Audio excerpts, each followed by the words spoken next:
All right, good morning and welcome everyone. I want to go ahead and welcome you to the 2022 Parent Empowerment Conference.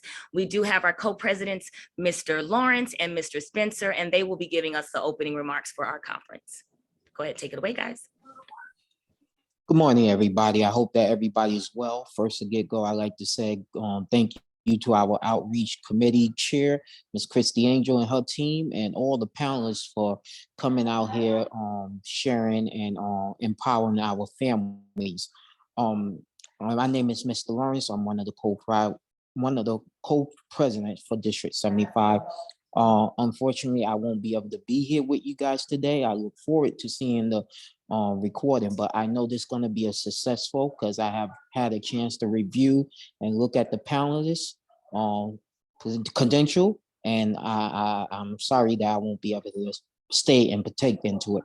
But we want to say thank you all for joining in on this Saturday, and we look forward to continuing this partnership with you in the future for the benefit of all kids and all family in District 75 and other districts. So like that being said, I turn it over now to my right hand, Mr. Spencer.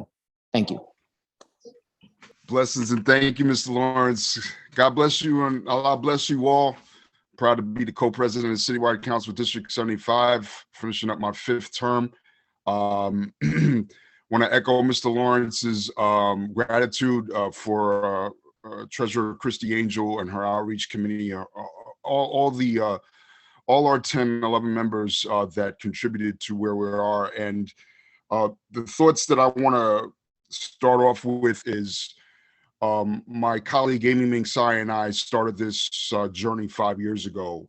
And by this time next spring, this time, a new citywide council for District 75 will be elected.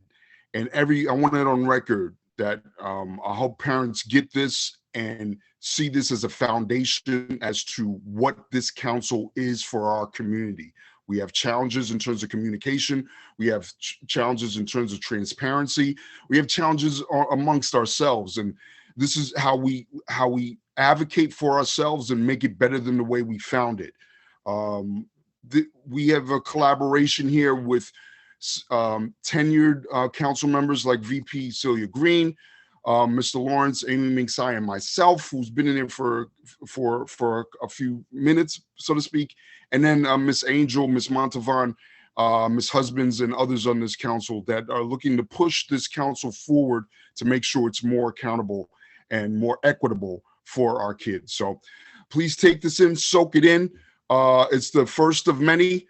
We love you guys. We'll represent you guys. You'll see more of us, and the way we can have a stronger council going into the next term this time next year.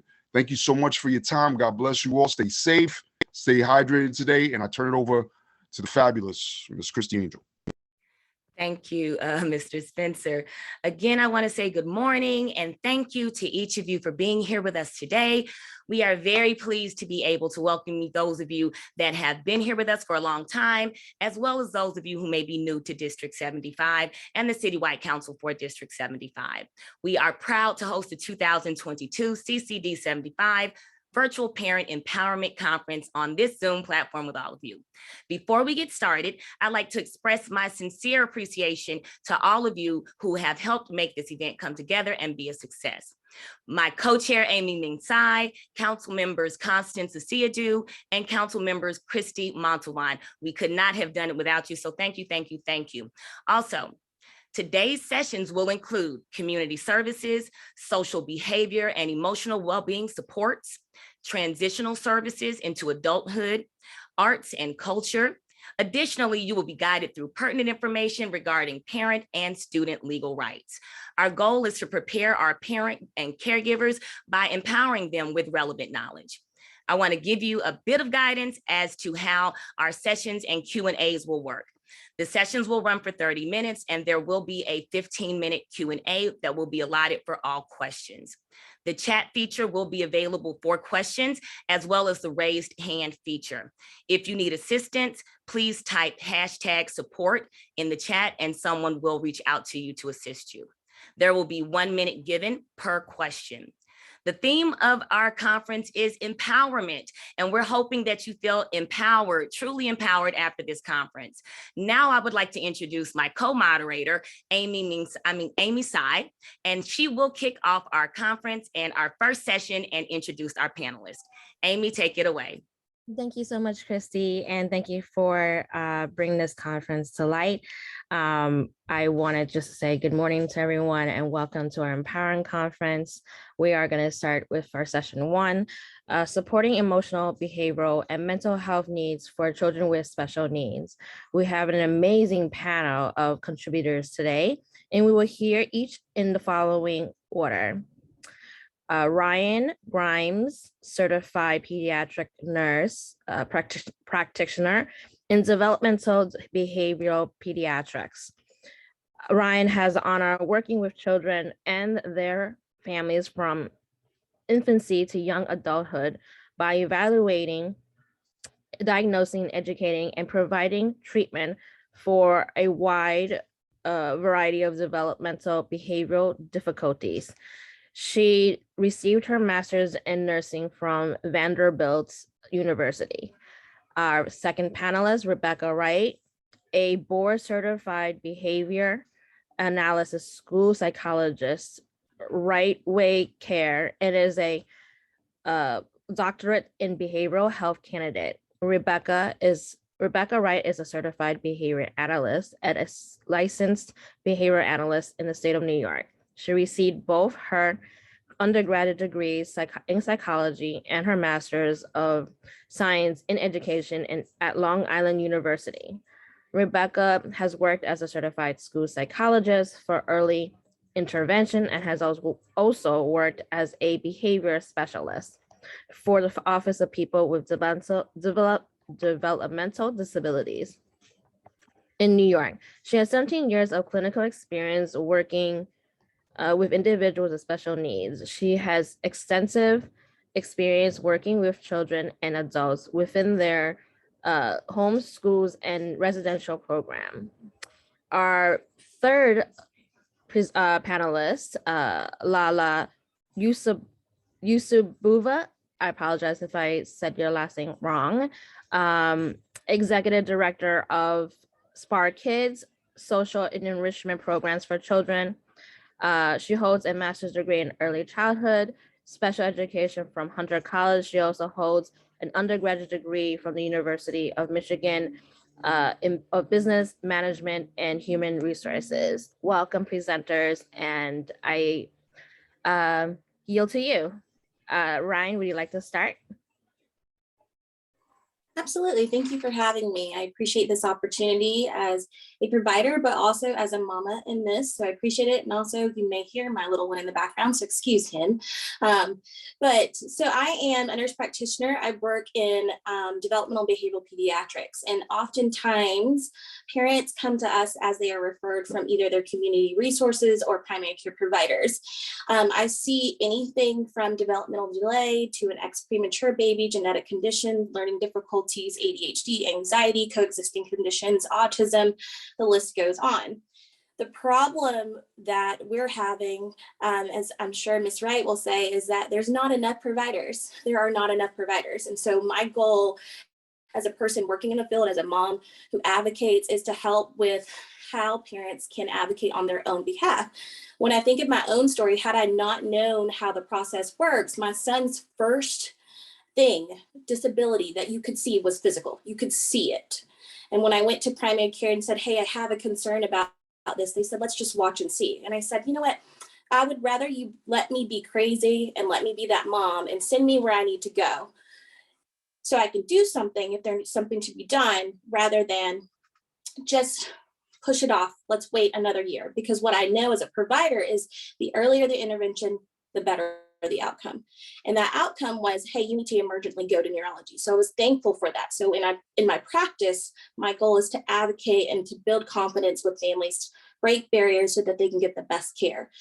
Best care can be difficult. And so what I've learned through looking at multiple insurances is that insurances require different referrals or do not require a referral. So sometimes with parents, what I'll say is, hey, your primary care might have sent you here, and you may have waited on the wait list for 6 months, 18 months. But what you need to know is that there are community outreach programs there. You can seek out speech education, occupational, you reach out to physical therapists in the community to see if you require a referral for care. And so that's part of how I break down the barriers.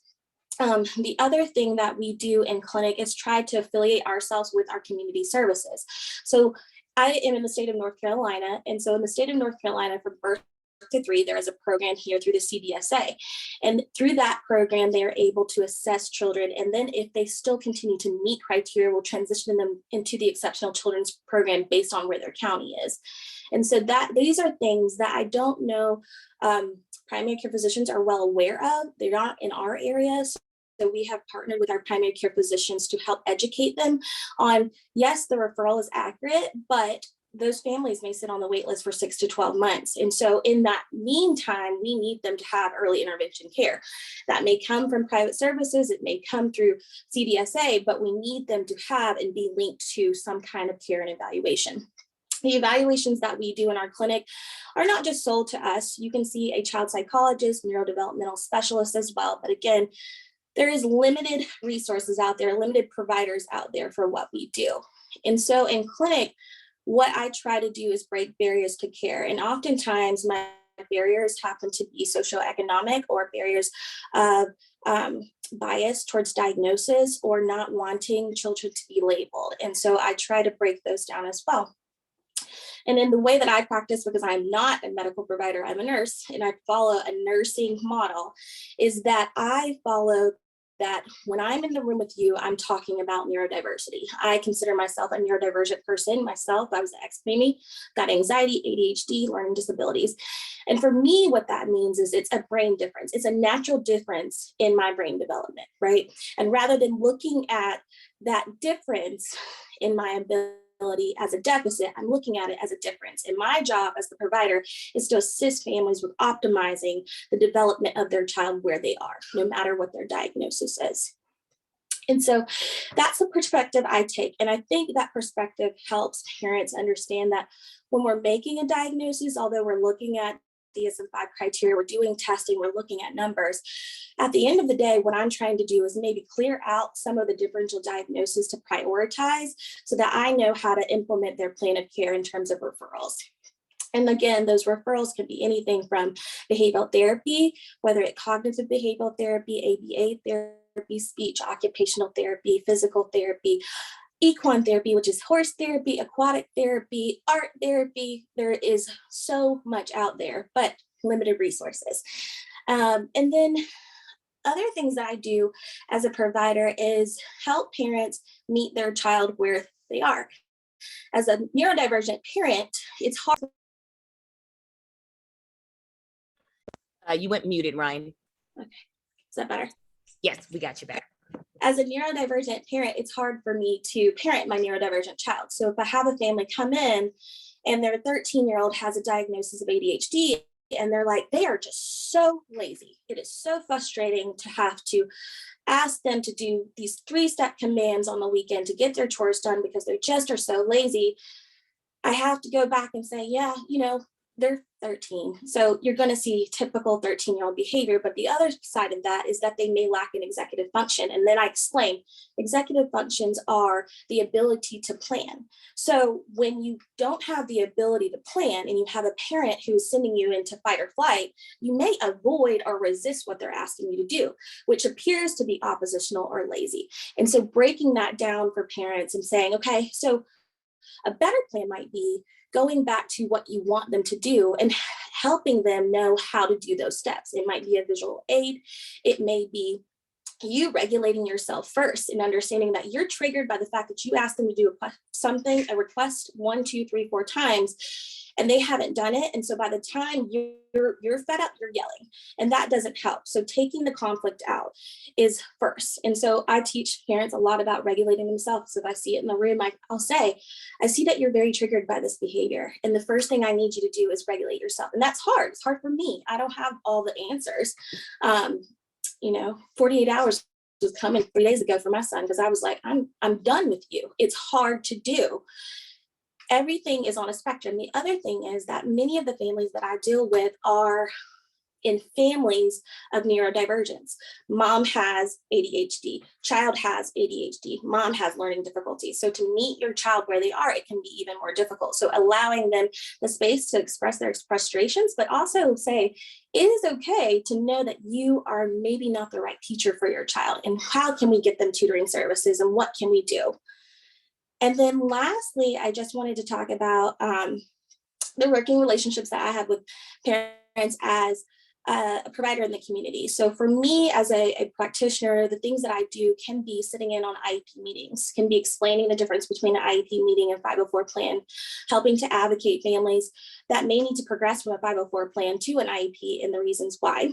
I go to schools sometimes to observe kids. I spend a lot of time on the phone with parents, helping them to advocate, but I also like to try to introduce them to advocates in the community that can better explain their rights in the school setting. And so that is the majority and the bulk of what I do as a provider in the community.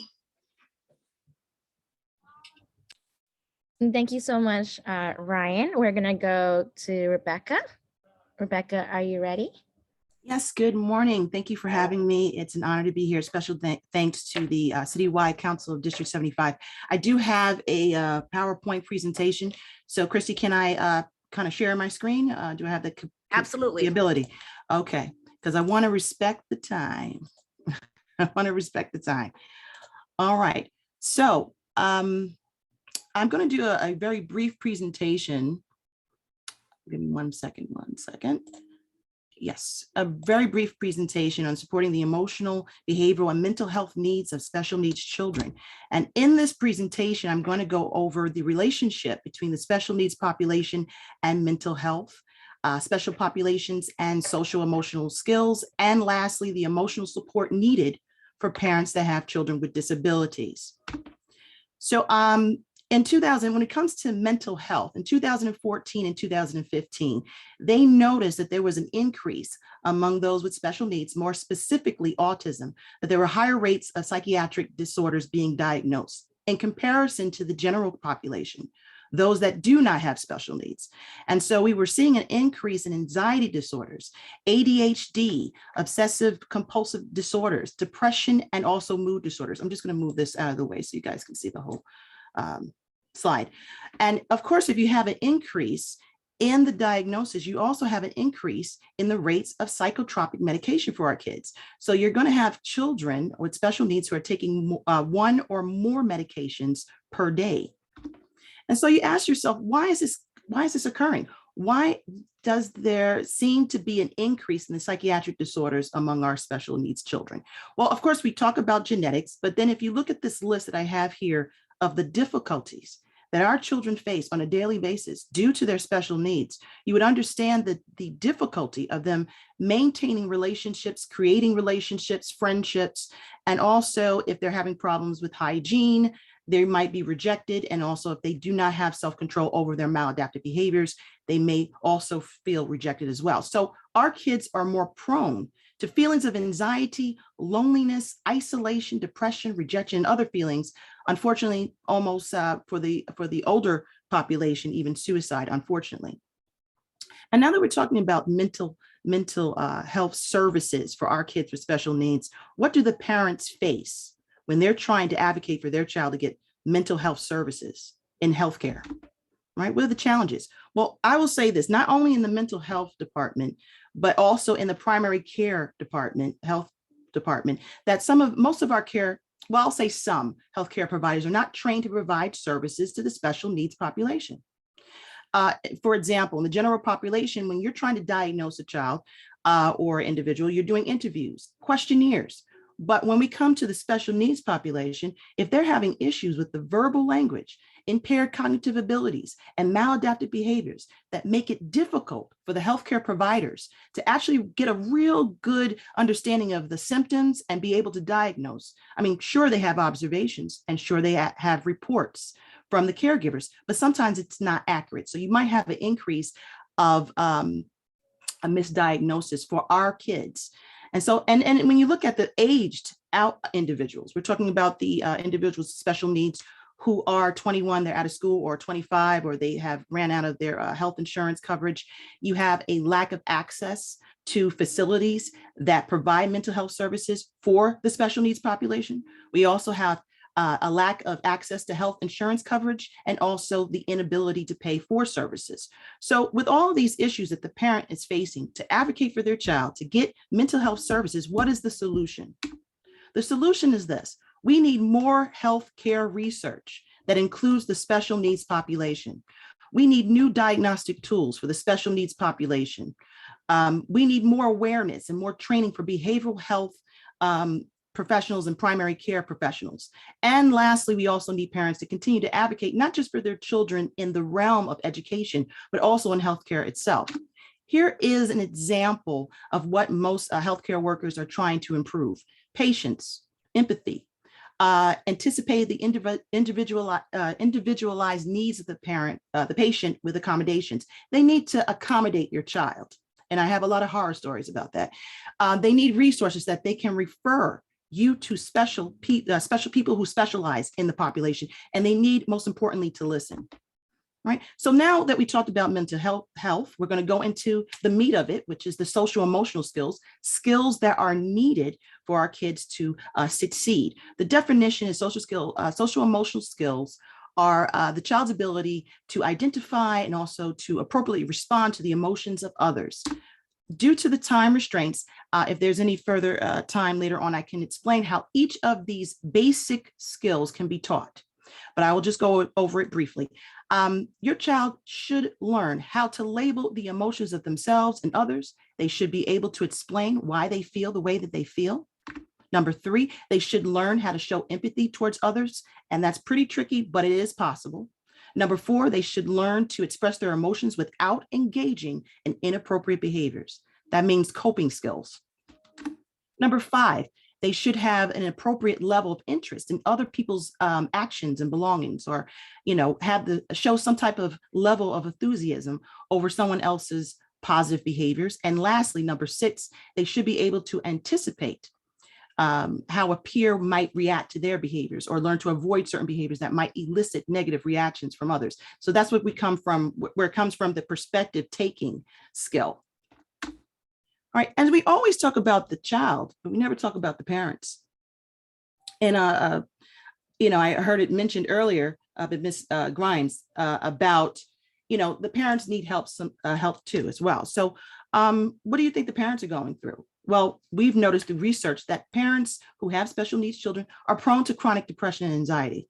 So they have the social and economic concerns. They have the financial burden, the changes in their families due to the special needs of their child, and also the insecurity of long-term caregiving. That indicates that when the child becomes older than now grown children, what's the next step? They need some assistance in navigating the system, the healthcare system. And so healthcare providers need to understand and really be sensitive to the emotional concerns that parents have, especially as they're going through the stages of adjustment or lifetime of care. So the stages of adjustment starts with the diagnosis, of course, and of course you go through the process of grieving at the same time. There is the diagnosis, and then so you feel angry, you feel first denial, then anger, then you're trying to fix the problem, and so forth. And we need our healthcare providers to be assisting our parents through every stage of adjustment. So here are some of the suggestions that they have from research. Social supports are very important. Support groups for couple relationships and single parents, which include learning coping strategies as well as stress management. We need to promote family cohesion. That means that all the families should be working together for this child that has special needs. I'm asking the parents to be willing to be flexible and open to trying new strategies that are suggested by your service providers. If it doesn't work, at least try it. And also the importance of parent decision-making should be encouraged. The parent should be deeply involved in the treatment and deeply involved in making decisions. And also the healthcare provider should be sensitive to the culture and the background of that family. And lastly, we have behavior interventions. If we have enough time, if you want to take a picture of this very quickly or screenshot, here are some places where you can actually have for your child to learn social, emotional skills. For those that have no problem sitting down to read books, I have some books here. For those that are more into interactive things, that the first one is actually an app that teaches social skills. These are the references that I've used. And I just want to thank you for this opportunity. I'm super excited and I hope that this was helpful. So much for sharing all of that, Rebecca, and appreciate it. And again, to all of our families here, we will be sharing the resources in the chat of the links and as well their contact information. Please view it. Please take a snapshot, write it down, keep it to yourself for future needs. Appreciate that. So we're gonna go to our third panelist. Lala, are you here? Yes, I'm here. Can you guys hear me? Yes. Okay, I also want to thank everyone for the opportunity. We are so happy that we can present for the District 75 families and tell a little bit about our program and how it benefited the families that have been with us for many years. So I also have a PowerPoint presentation, so let me start it, 1 second.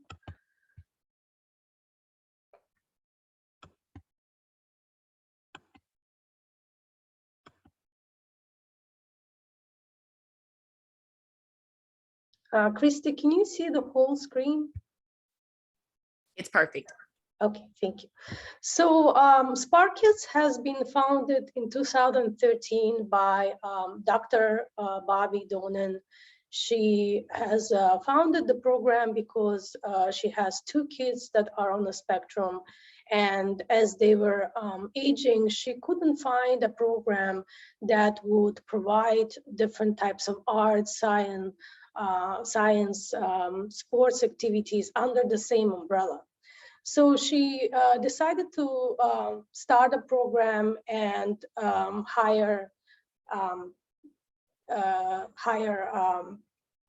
people that have a lot of experience in teaching drama, arts, martial arts, and so on. And it became very successful, even though we're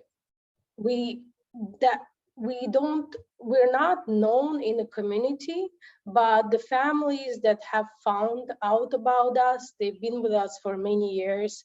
And some families, for example, they come in and out of the program, but a lot of the families that started with us, they've been with us for many years. So let me just So we are a social enrichment and recreational program for students of all ages and abilities. So we have a wide range of ages. We have kids starting from ages 6 to 25. And it's a very diverse group. Kids have different types of special needs. And this program allows for them to come together and to build friendships, to socialize, to and also to enjoy all of the activities that we provide to them. A lot of them love. It's a weekend program, so they look forward to every Saturday. So we recently started collaborating with JCC. Prior to being at JCC, we were at the Trevor Day School for several years. And then we were lucky enough to find space at JCC, which is on 76 in Amsterdam. And the spaces allows us to increase the number of kids families that we can service and to have more activities. It has a gymnasium, it has a swimming pool. So we have anywhere from about 7 to 8 activities per day. Our day starts at 10:30 and it ends at 3:30. And within that time, we have yoga, art, dance, we have a lunch break, we have drama, music, martial arts, and recess because we have an outdoor space on the rooftop. When it's nice outside, we take them out so that they can run around and have some, free time with each other. It's a really amazing program because it allows for the parents to also leave their kids for half a day and go and do a lot of things that they want to do in a city or run their errands. And a lot of the families appreciate that because they know that their kids are doing something on a Saturday afternoon that's it's educational, it's cultural, it's allows them to build to socialize and build friendships, and they're getting something great out of their time, because all of the kids, they go to school during the week, but they don't and they have that educational support, but not so much when it comes to enrichment. And we try our best to provide that to our families. This is our yoga class. So our students start the day off with the centering and relaxing and challenging yoga classes. So our yoga instructor, she has taught yoga for many years. She is certified in teaching yoga. So everyone that is teaching our classes, they have masters and they have certification in what they teach. So all of the teachers are they're professionals. And also, besides teachers, we have for every 2 to 3 kids in the program, we have we call them group leaders, but they're teacher assistants. So what they do is they support the kids and the teachers throughout the activities. For example, if one of the students needs help with alignment, then a group leader helps the child, the student with that, to make sure that, or for example, if a student needs to leave the room to use the bathroom, so they're being supported, and it's a very safe environment. We make sure that they enjoy all of these activities, but they're also safe in doing that as well. This is our art project. We concentrate heavily on arts because as you all know, art promotes freedom of creative expression, which helps students to relax and think differently. Anyone can make art, and there's so many different forms of art, which helps students with special needs to gain independence, to gain confidence and self-esteem. So our art courses, they provide that. And what we also do is because all of our students, they have different types of special needs, we make sure that we modify every activity for each child. So we do a lot of that throughout our activities. So our visual arts teacher she comes up with challenging and beautiful projects each week for the students. So it's never a boring activity. We do a lot of 3D art. We do a lot of science activities as well. So it's really educational and also a lot of fun, because they come together to do the activities, but also through the activities they build friendships and they socialize. And this was the major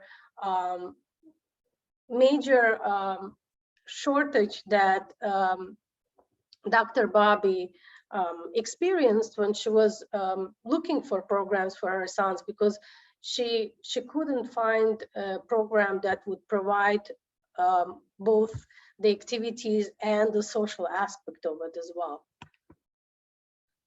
We also have a great drama teacher.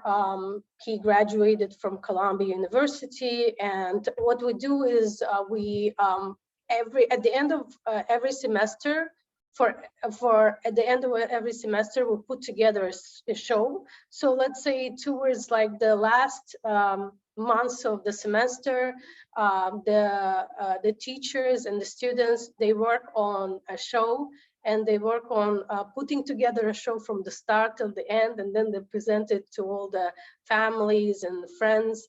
And they, the kids love it because they're in the process of, starting from just, doing rehearsals to completing and putting together a really wonderful presentation. And that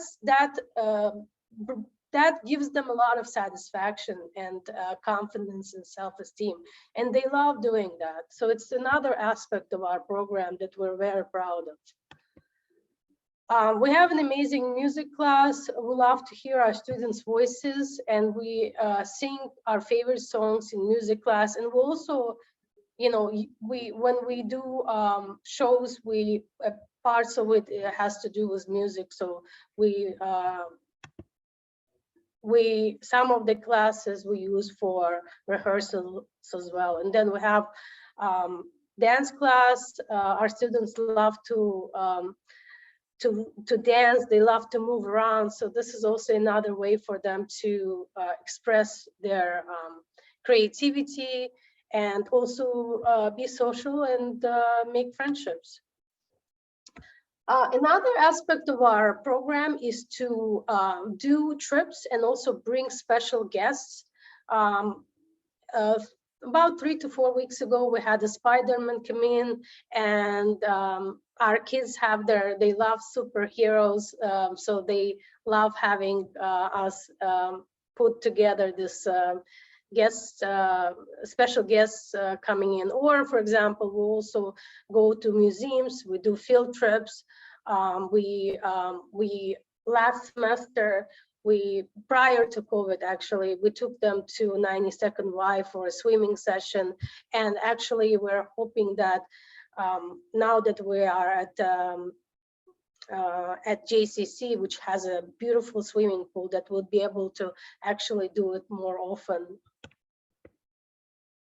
We had a magician come in about 2 weeks ago and entertain the students. So as I've mentioned, we have a lot of guests that come in.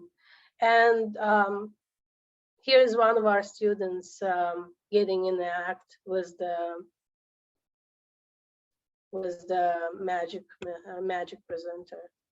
We also spend time with friends. Our students make and maintain friendships. So many of our students started with us when they were 6, and now they're aged into, like, they are in their teenage years, and they've made friends, and they actually meet with some of the kids outside of Spark Kids. They go to each other's birthday parties. So this is something that is a huge part of our program, is for them to actually build friendships. And as I mentioned, we also have space at the rooftop. And at the end of the day, if the weather permits, our students enjoy some fresh air on the beautiful enclosed rooftop. So that's another benefit. So we have our general fees for the full day is $125, for half day is $65, and a single class is $25. But what we also do is we accept self-direction. A lot of the families, when they entered into our program, a lot of them did not have self-direction. So I myself went through the front door, and I've learned how to help the families to get self-direction. So I've helped about 15 families go through the front door and gain self-direction. And so they come to the program for free because they have self-direction, and they can get reimbursed for the activities that we provide, which I think would benefit the District 75 students, because many of them, I believe, have self-direction. So if you would like to get enrolled into our program, here is our website. And the enrollment process is very easy. And if the child does not like the program, then obviously there's no commitment. But we do suggest for the families to try it out. Now that we're at JCC, it allows us to have more families and to even create. We currently have 3 groups, and every group has kids in different ages. So, but we can definitely multiply the groups because the space now allows us to have more families. So this is it. I really appreciate for the opportunity to present. As I've mentioned, our program really concentrates on having the kids, the students come together and to build friendships and to socialize. And that's like the biggest aspect of our program. And we're really happy that we've held many of the families that have been with us for many years. And we're hoping to provide more access to more families, and hopefully this will it will bring awareness to the fact that we have the program. Thank you so much. Thank you, Lala. I appreciate your presentation. I think that we are going to go into the Q&A section of this first session panelists of presenters. We are going to share just again the instructions as to Q&A, making sure that everyone has an opportunity to ask a question. And also, you never know who has a really great question that we never thought of. So Hey, Amy, sure. I'm just gonna put, sorry about that, I don't mean to cut you off. I'm gonna put the link in the chat for a survey and any other questions. It's also a way to just let us know that you're here. So I'm gonna go ahead and do that. And I'll do that at the end of each session after each presentation before the Q&A. Thanks, Amy. No problem. Thank you so much, Craig. We are going to make sure that if you have the option to raise your hand, or if you can, please put a hashtag support in our chat. We can help you as well. Christy M is also checking the chat. So if you choose to want to just put your question in the chat, please do so. You're welcome to. And we're going to begin. So if anybody has any questions, and we ask that if you can keep your questions short to a minute. We want to give as many questions that people want to raise can ask their questions. Amy, there's a question in the chat. Sure. Would you like me? Yes, please. From Tiffany, and I believe this was regarding Lala's presentation. What are the requirements for these services? So we don't require much. We just need, if you want to attend the program, you just have to go through our enrollment process, which is very simple. You just go on our website, and then we have a program from September until mid-June. So we don't have anything during the summer months, because a lot of our kids, they go to camps or they go away for summer.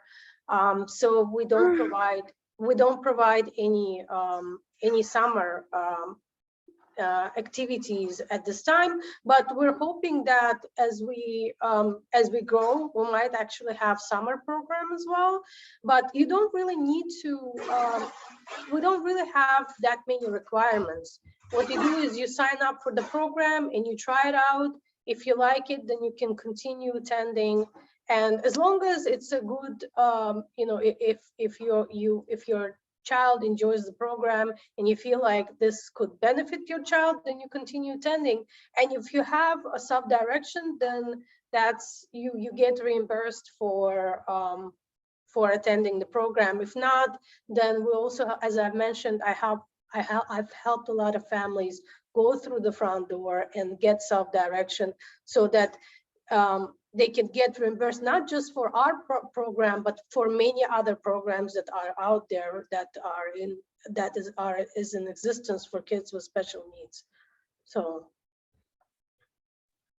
Thank you. We're gonna go to Audrey, but before we do that, if you're not speaking, please keep yourself muted so that we don't hear any background noise and don't want to embarrass anybody. So please, Audrey, your hand is up.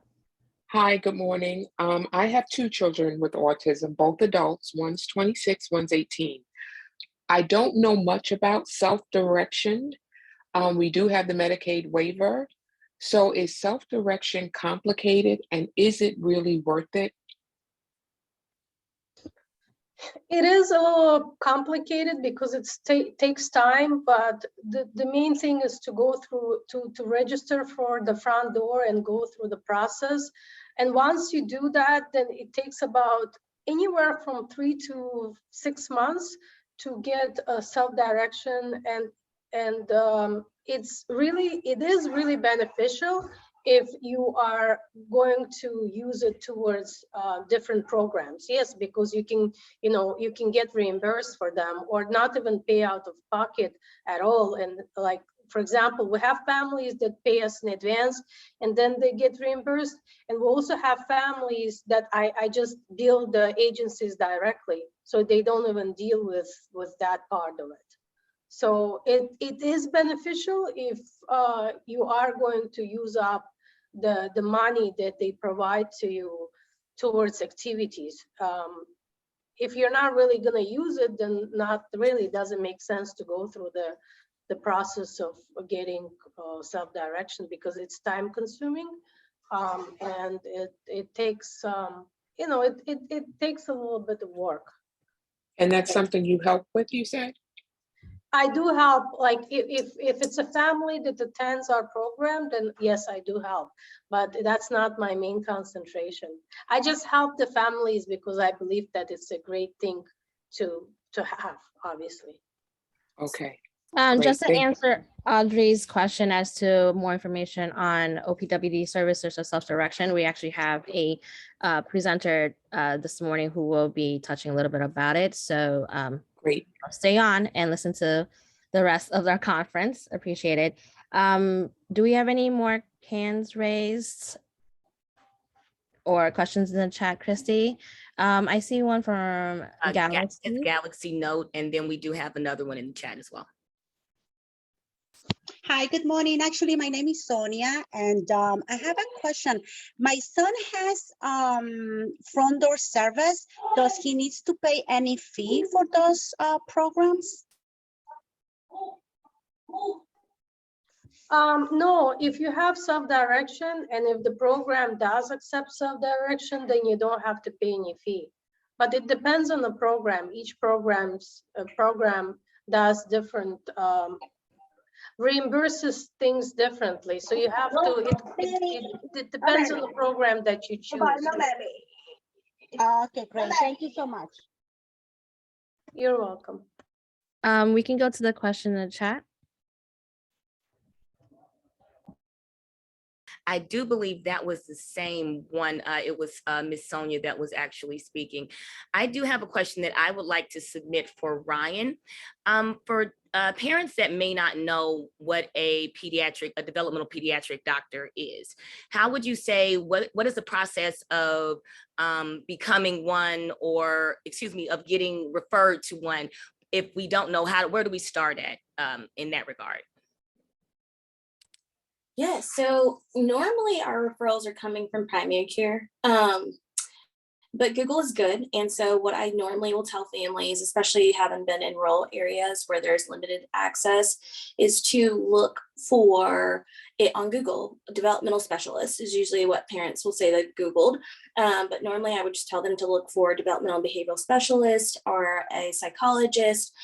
Also, the community resources that are available to you sometimes will know who's, like in Maryland, it was like Dr. Badaway, that's the person they always refer to in the community. So asking community resources as well. There is a website, the Society of Developmental Behavioral Pediatrics, that also lists in abundance the national providers around the area that you can also look for providers on. Thank you. We recognize.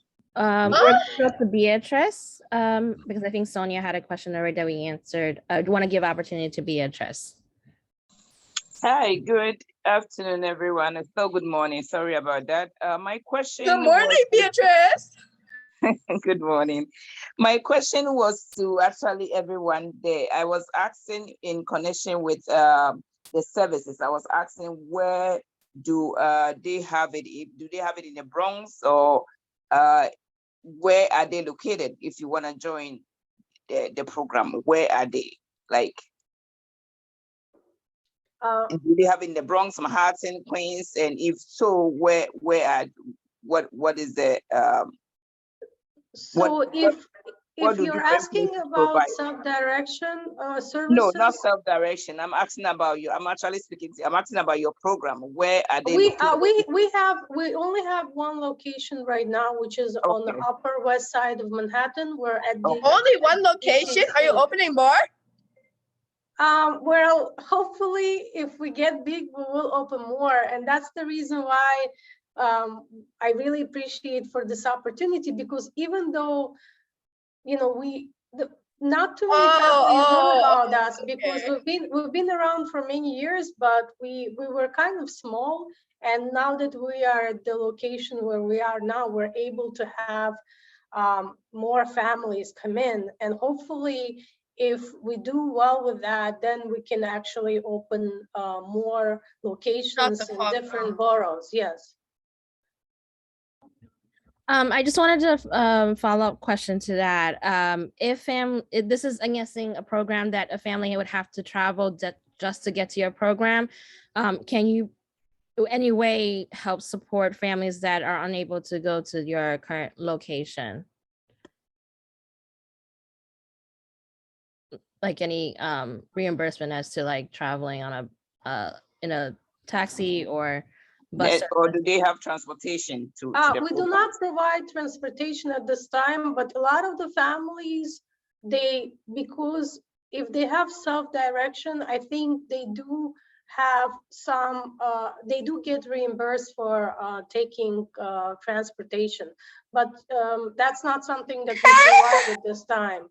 But we are hoping to be able to provide more services as we get more families involved.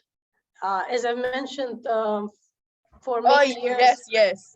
Yeah, for many years, we had about 30 to 40 families, but as we get bigger, hopefully we can provide more services, and that's what we want to really accomplish with our program.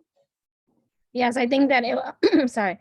I think that if there's transportation for families Hey, that Spencer, I want to slap that bald head. can we please put that person in the waiting room, Christy, please? I think that the opportunity for families to really participate is really That was like very rude for you to interrupt her.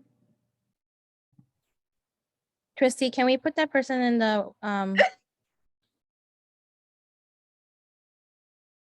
Okay, so I just wanted to apologize for the interruption.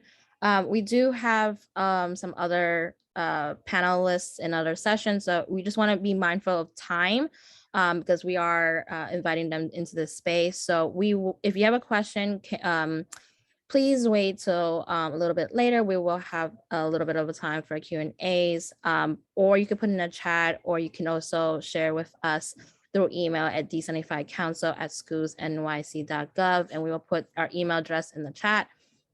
I'm going to turn it over to my co-moderator, Christy Angel, to go to our second session. Thank you, Amy. I know there are a few questions. I do want to say that the session that we're going into next will be a great segue, and this is Project Connect, and that is with Adapt Community Services, and our presenter is Wendy De Leon. She's the Director of Housing and Assistance Services, and she will discuss social and community supports. God damn, Craig Spencer. And case management, and much more. Now I'm going to turn the floor over to Wendy. I'm going to make some adjustments in the waiting room. And Wendy, welcome, and thank you for being here today. Thank you so much for having me. And as Christy mentioned, my name is Wendy De Leon. I'm the Director of Housing Assistance Services at Adapt Community Network. I'm a fill-in for the original presenter. So the original presenter is the Project Connect coordinator, and I'll go into a little bit more about what Project Connect is. But as Christy mentioned, I will be speaking also about additional services at Adapt and OPWDD, since there were some mention of front door OPWDD services and the like. So I have a presentation I'd like to share. If you could just bear with me, please.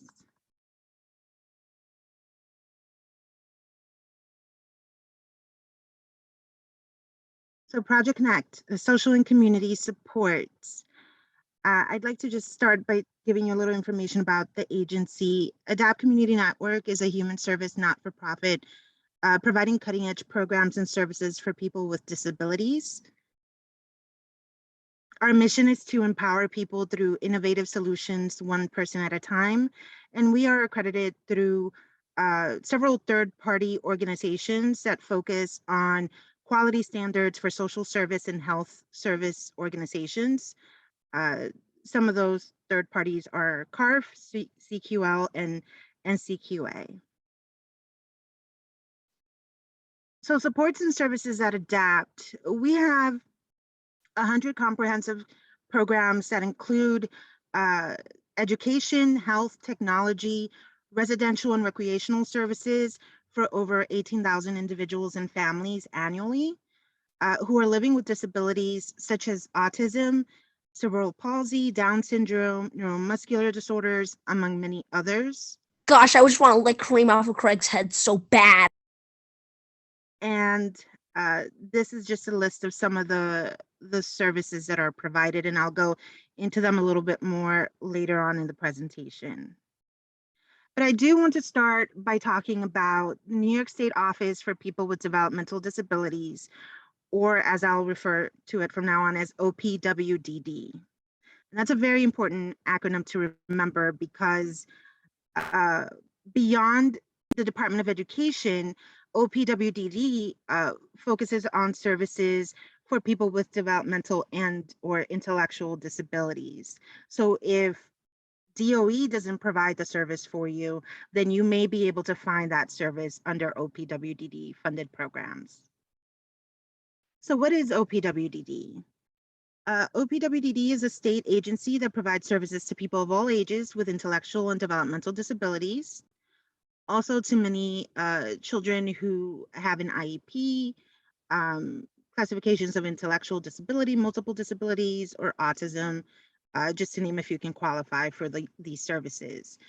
The application and the application and review process for OPWDD services is called eligibility determination process, and I'll get into that a little more in just a moment. Only OPWDD decides whether a person meets all the conditions of eligibility for services funded under that particular office. So who's eligible for these services? Any individual who wants to receive these services must meet 4 requirements and have a diagnosis of one or more of the following, either an intellectual disability, or developmental disability, autism, CP, epilepsy, neurological impairments, just to name a few. The individual must have had this disability before the age of 22. The disability is expected to be permanent, and the disability affects their ability to live everyday life independently. The OPWDD eligibility review process, as Lala mentioned, can be long. How long it takes you to get eligibility really depends on how quickly you can get the documentation that they require in order to determine whether someone is eligible or not. The eligibility process begins at one of OPWDD's 5 developmental disability regional offices that are located throughout the New York State. You and your family will need to submit materials and records such as reports of assessments conducted by medical professionals. Care manager may help you through this process, and the information you submit will be reviewed to see if your disability meets the requirements specified in New York State law. If it meets the requirements, you are deemed eligible for OPWDD services. Depending on the complexity of your condition, the process for obtaining eligibility determination may require reports from multiple specialty assessments. A face-to-face interview may also be part of the process. So someone had mentioned in the chat that they had attended a front door session. So a front door is exactly, what the name implies. It is the first step towards the eligibility process. You can sign up to attend a front door information center, information session This step is mandatory. The sessions are about 2 hours long, although honestly, it just depends on how many people attend and how many questions may be asked. I've seen them done in about an hour. Usually they're held at a DDRO office in one of the 5 boroughs, or they are given online. Because of the pandemic, most of them are offered virtually at this time. You could attend the session in any borough, it doesn't matter what borough you live in. And sometimes they can be held at schools or community centers. So if you are a professional that works at any one of these types of settings, and you'd like to invite someone from OPWDD to set up a front door session for some parents or people in the community, you can definitely do that as well. There's a calendar of available dates and locations, and there's a link here for you. You can also just kind of Google OPWDD front door, and it'll lead you right into that calendar. So regarding the eligibility process, I did want to just quickly review the forms. Some of the forms or reports that are needed is like a psychological evaluation report, which has to be less than 3 years old. It should include a full-scale IQ score and adaptive behavior skills, a social history or psychological evaluation report that is less than a year old. These might be included in the psychological report listed above or done with your child's school evaluations as part of their IEP process. A medical report is also needed, such as the one from the annual physical conducted for your child's school, and that also has to be less than a year old. An OPWDD may ask you for additional documentation or evaluations, including an IEP. It just depends on how detailed some of the information that you provide to them is. They may require some follow-up information. And that, by the way, is why the process can take as long as it does. So I had mentioned, I'm sorry, a care manager in a previous slide. So the care manager is actually a person that works for a CCO or a care coordination organization. Care manager, I have to fix the care coordinator there because it's care manager, is someone who can assist you actually through the process of eligibility, but also once the eligibility is in place, they can assist you in looking up services for you and your loved one. In New York City, there are 3 care coordination organizations that you can choose from. There's Advanced Care Alliance, Care Design New York, and Tri-County Care. So in addition to OPWDD services and eligibility, I also wanted to give you some information about our family support services. So once you have a OPWDD eligibility, it opens up the ability to receive many different services through a wide variety of agencies available to you. The IDD community, IDD, by the way, stands for Intellectual and Developmental Disability. The IDD community is actually very large. There's many agencies that provide services. You heard from Spark Kids, for example, but there's a lot of recreational services and such.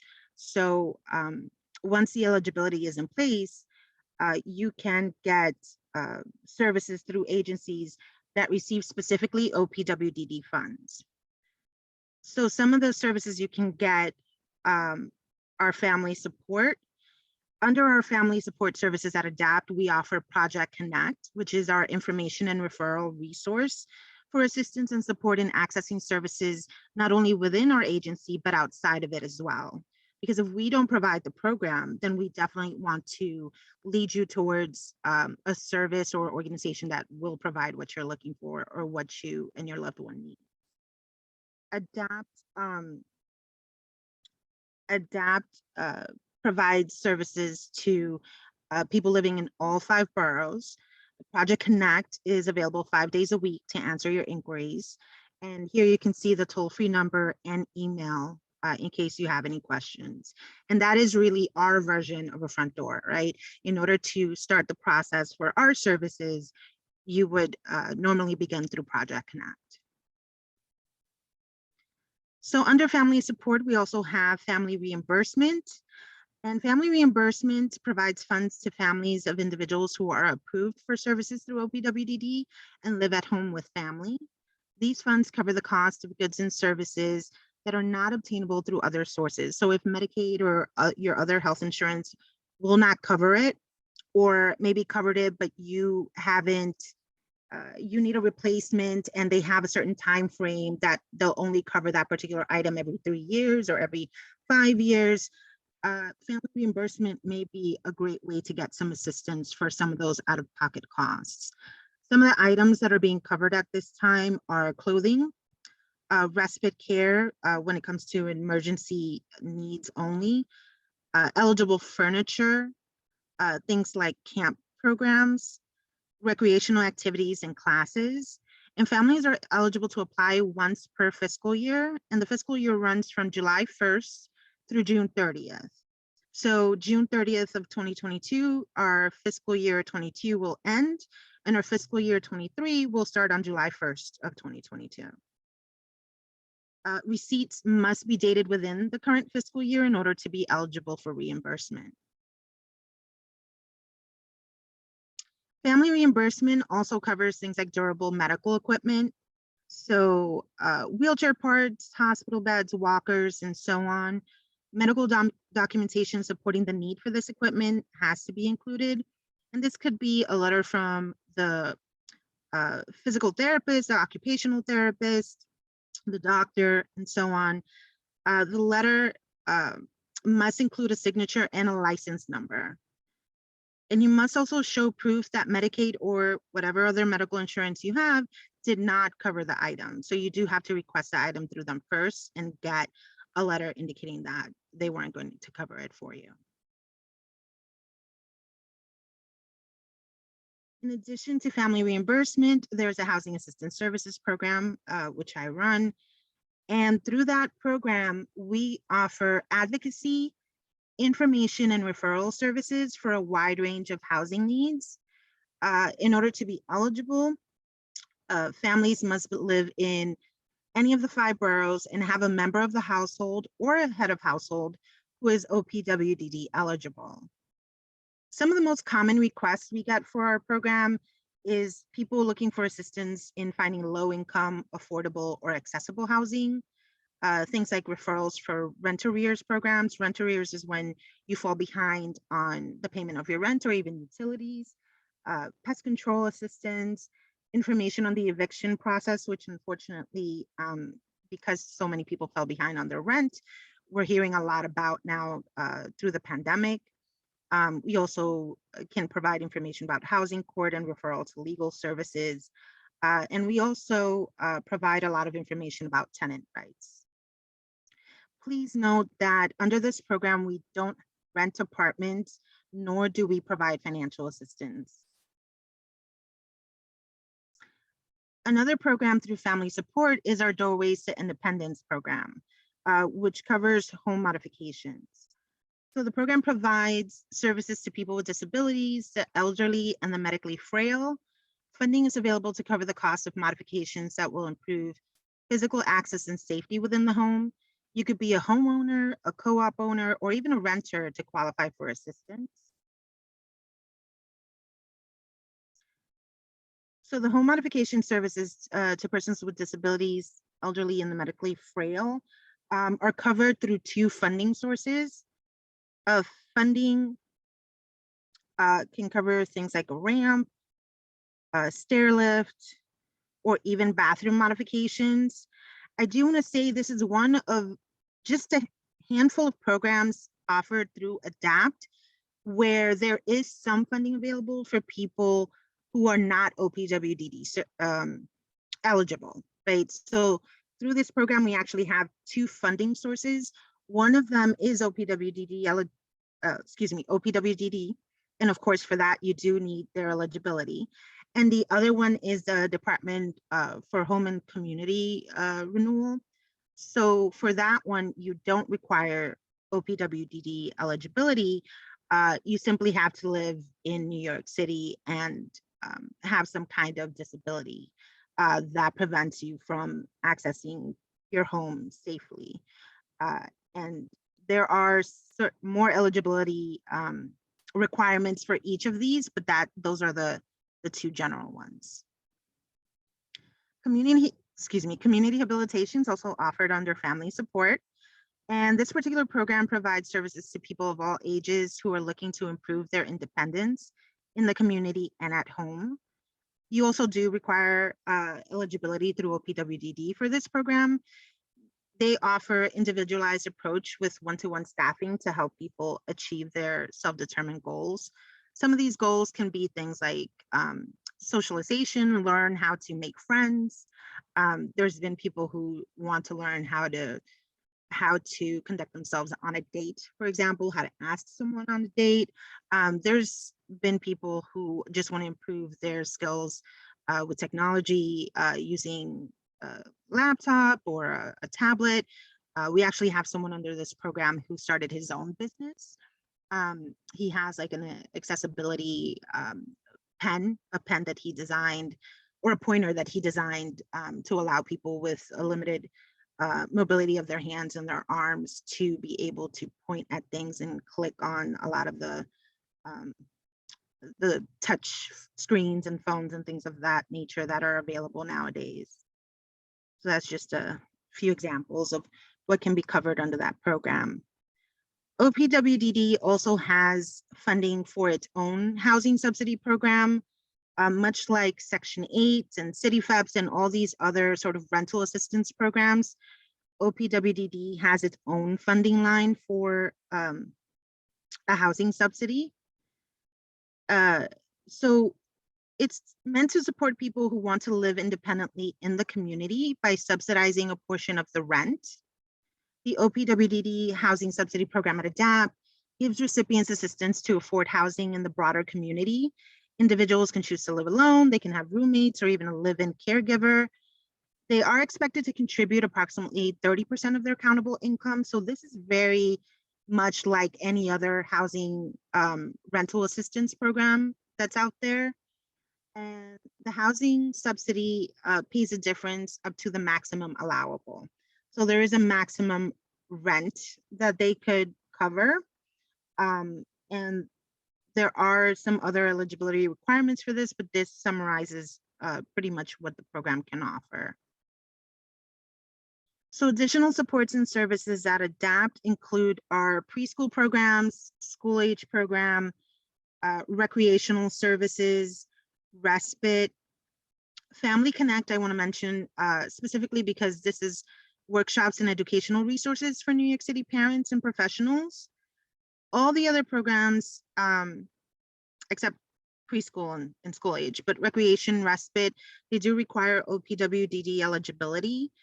Our school programs and Family Connect are open to people without having to get OPWDD eligibility, but of course, the school is specifically for people with individual and or developmental disabilities. We also offer day habilitation programs, which is for adults 21 and up, supported employment, residential services as well. Again, these are three things that you do need OPWDD eligibility for, but the TechWorks and Trade program and our clinic services are open to everyone. TechWorks is a free public service to access assistive technology and adaptive equipment. Things like wheelchairs, walkers, and other adaptive devices are available.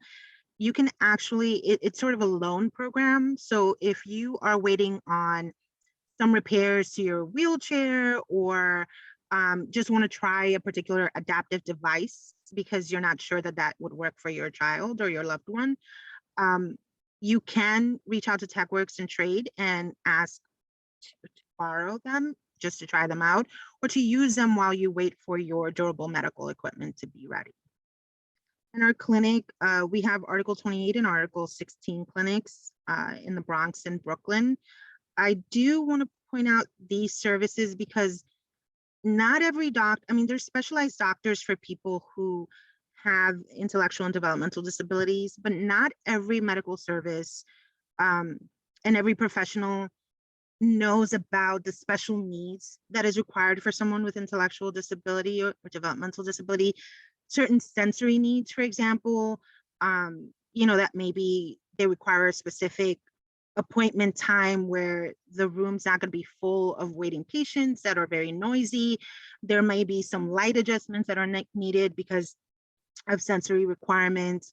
One of the common issues that comes up with dentists actually is that a lot of people with IDD, they either are not fully aware of what's going on or just do not like strangers, right? So they don't want strangers to touch them.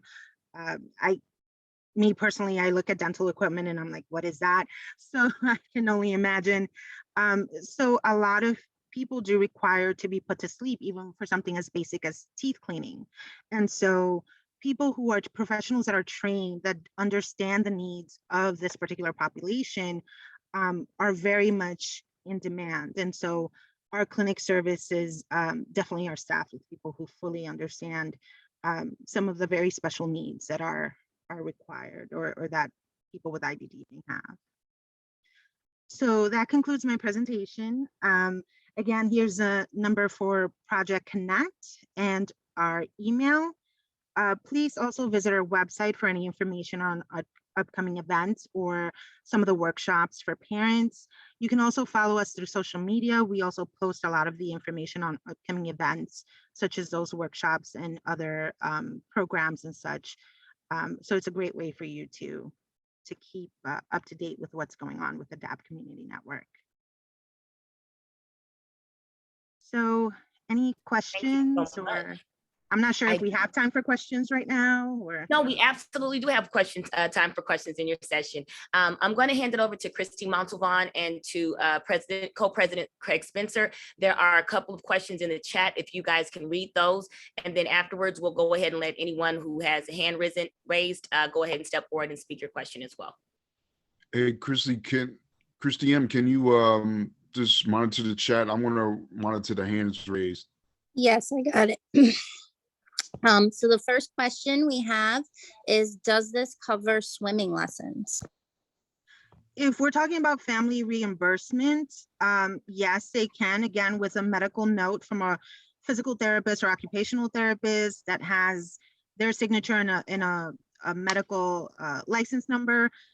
Yes, that is a class that can be reimbursed. We've also had people apply for reimbursement of computer classes, horseback riding, which it can be a type of therapy, just to give you some examples. Wanda has her hand up. Go ahead and unmute, Wanda. Thank you. Can you hear me? Yes, we can. Hi, good morning. My name is Wanda Ibet Balines. It's a pleasure to meet you all. The reason for this question pertains, it could be personal, but it would not be personal as for all this. You mentioned something about housing. So we've been trying to move out, me, my daughter, and my mom, right? So because my daughter has been receiving services from OPWDD for many, many years, I brought it to attention to her care manager, and she gave me a packet for an application for something from you guys. And because my daughter is 15, I don't know if she qualifies for this. I do have to send it over the mail, and I don't know if I should do it. I know we're trying to get affordable housing and whatnot, but because I know that you guys tend to do this for people over the age of 18. So is this something that qualifies? My mom is 74, but my daughter is 15. Yeah, so for the Housing Assistance Services Program specifically, all you need to do is have OPWDD eligibility in place. There is no age requirement if you have your OPWDD eligibility in place. That's all you need. Live with your family out in the community in one of the 5 boroughs. So you can definitely go ahead and apply for that program, because whether your daughter's 15 or 4 years old, or 47, age does not matter when it comes to that. I was a little bit concerned about that because of that. I was trying to hitting it in the dark. I was like, let me fill it out. And thank God, Mr. Craig and Miss Amy and Miss Angel for doing all this. And because I never imagined that you guys were going to be here. So I appreciate you actually doing this. It's magnificent. And Miss Wendy, thank you. You eased my fears so greatly because this is something that is really important for me, my mom, and my daughter. So I will definitely be doing that. Thank you. Please do. It's my pleasure, Wanda. And part of the reason and why this event is so great is because there is a whole world available to families and their loved ones with a developmental disability. You don't have to limit yourself. If you can think it, it's likely out there. You just have to look for it. And one of the great ways to do that is to rely on your child's school and representatives of that school to kind of guide you towards the services that you need. Well, Alex, my daughter is 15, so I've been doing this since she was 2. So I appreciate this. Um, I definitely gonna be doing this. I really, really, really appreciate this. Thank you. You're very welcome, Wanda. I'll keep an eye out for your application. I am not gonna say her name, but her last name. Let me. Now that I think of it, there's no need for you to give me the last name. No. I'm not gonna give you. As long as I see your name on the application, I'll know that's who it what is. I was going to ask. If I put it under my daughter's name, it will show up as my name because definitely she's underage. So yeah, the applicant is your daughter because she's the one with OPWDD eligibility.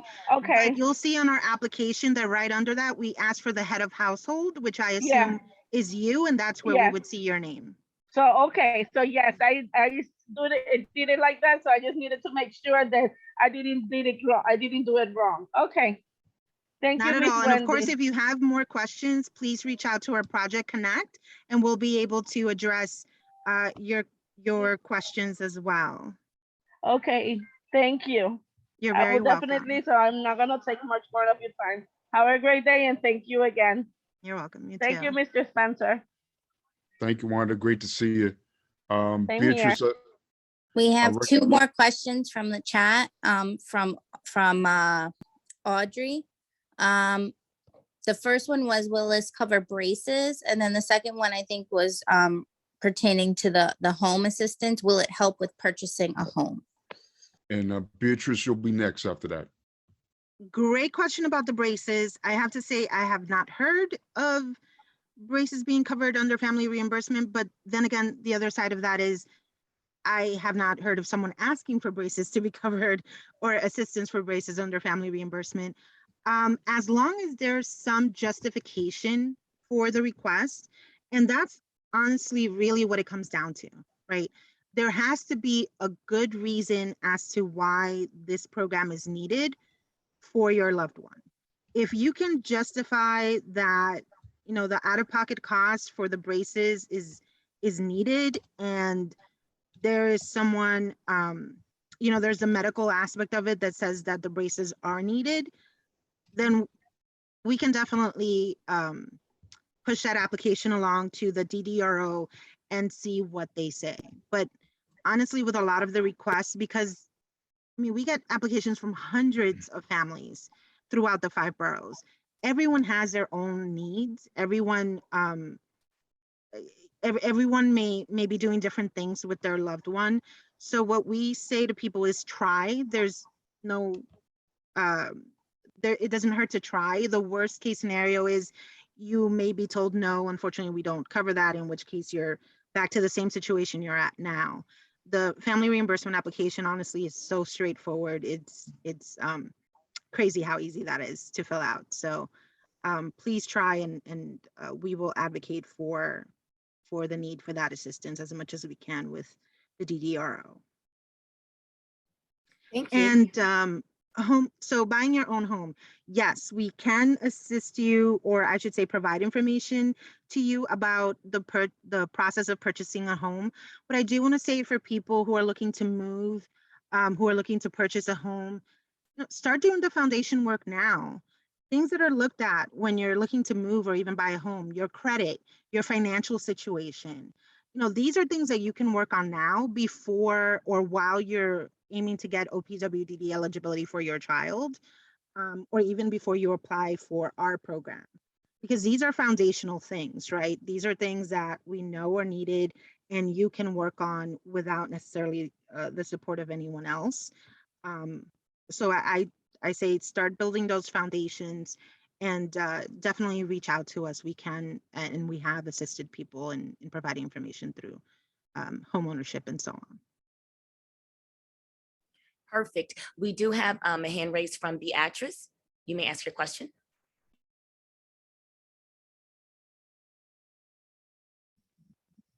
Hi, thank you so much for this program. I actually did one of the paperwork like 5 years ago for it wasn't to adapt, it was to a different program when my at that time Medicaid service coordinator let me fill that. I never heard anything back from the home ownership program. So my question is that I have multiple kids with disability.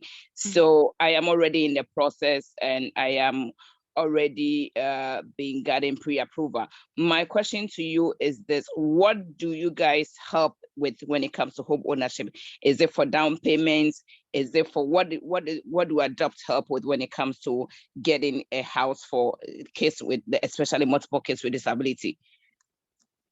Okay, well, the Housing Assistance Services Program does not offer financial assistance of any kind. So if we're talking about that particular program, what we can do is provide you information about programs that do assist home buyers, especially first-time home buyers. Talk to you about loan programs. There's classes actually that a lot of lenders require you to attend to learn more about the process of home ownership. This is just some of the examples of things that we can assist you with, but we do not provide financial assistance for the purpose of you purchasing a home.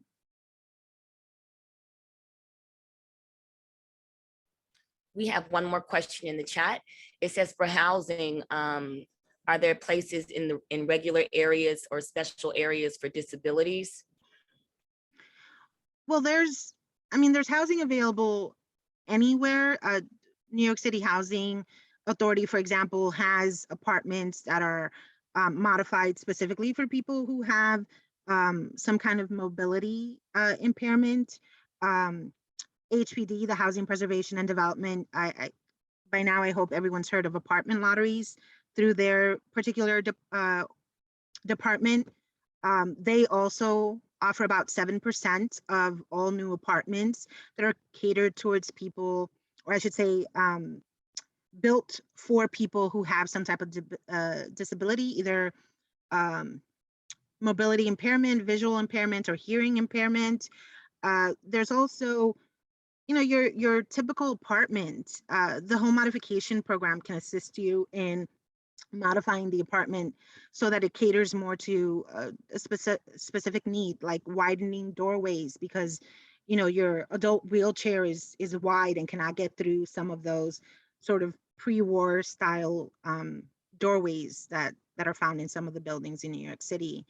There isn't necessarily a special neighborhood, if that's what you're asking, that is specific to people with disabilities. However, there are programs that have received funding to make a group of apartments within a specific building, specifically for people with developmental disabilities. One of those buildings is called Fountain Seaview, located in Brooklyn. It's associated with OPWDD and the Block Institute, which is another organization that has an OPWDD housing subsidy program, and they received funding specifically for the purpose of setting up these group of apartments for people with developmental disabilities. Thank you. Do we have any other questions in the chat? does an intellectual impairment qualify as a disability for housing? Well, an intellectual impairment or intellectual disability is a type of disability. When it comes to housing in general, and I hope I'm understanding your question correctly, when it comes to housing in general, there's very little housing that's available specifically for people with intellectual or developmental disability. Mostly what housing thinks about is whether you have a mobility impairment or a visual or hearing impairment, because there's modifications that can be made to a home to make it more accessible for people that fall under that category. So a lot of people with developmental, I shouldn't say a lot, some people with developmental disabilities have mobility impairment, they may have visual or hearing, and so we can advocate for modifications or for apartments specifically based on that. But let's say you have autism and you're applying for an apartment because, and you want to be considered specially because you have autism, unless it's one of those very special, very limited programs that have been receiving funding through OPWDD, a developer and some agency that came together to set aside these bundles of apartments, that most of the housing services are not catered to that particular population. And again, those group of apartments I mentioned, it's a very specific program. I only know of 2 such groups of apartments that are in New York City. It took many years of finding the right developer, OPWDD thinking it's a good idea and it would cater to people that are OPWDD eligibility, and an agency all coming together and agreeing on certain requirements in order to make this happen. So hopefully in the future, we'll see more of these opportunities, but for now, it's very, very, very limited. Thank you so very much. And this actually concludes our question and answer period. We are going to move forward. If you do have any issues in the chat, just remember to put #support so that someone can help you. And let's move forward to our session number 3. I will hand it back over to our co-moderator, Amy Tsai. Thank you, Christy. And thank you so much, Wendy, for sharing that. Her contact information is in the chat, so please utilize her contact and her resources. So we're going to touch on session 3 now, transitioning services from school-age children to adulthood, which is really important as we continue to discuss what it will look like. We have our speaker, Deborah Francis Pierre, referred to as Francis, has been as an educator for over 15 years. Her background in both special education and the arts has enabled her to provide dynamic support to students with disabilities throughout Brooklyn and Manhattan.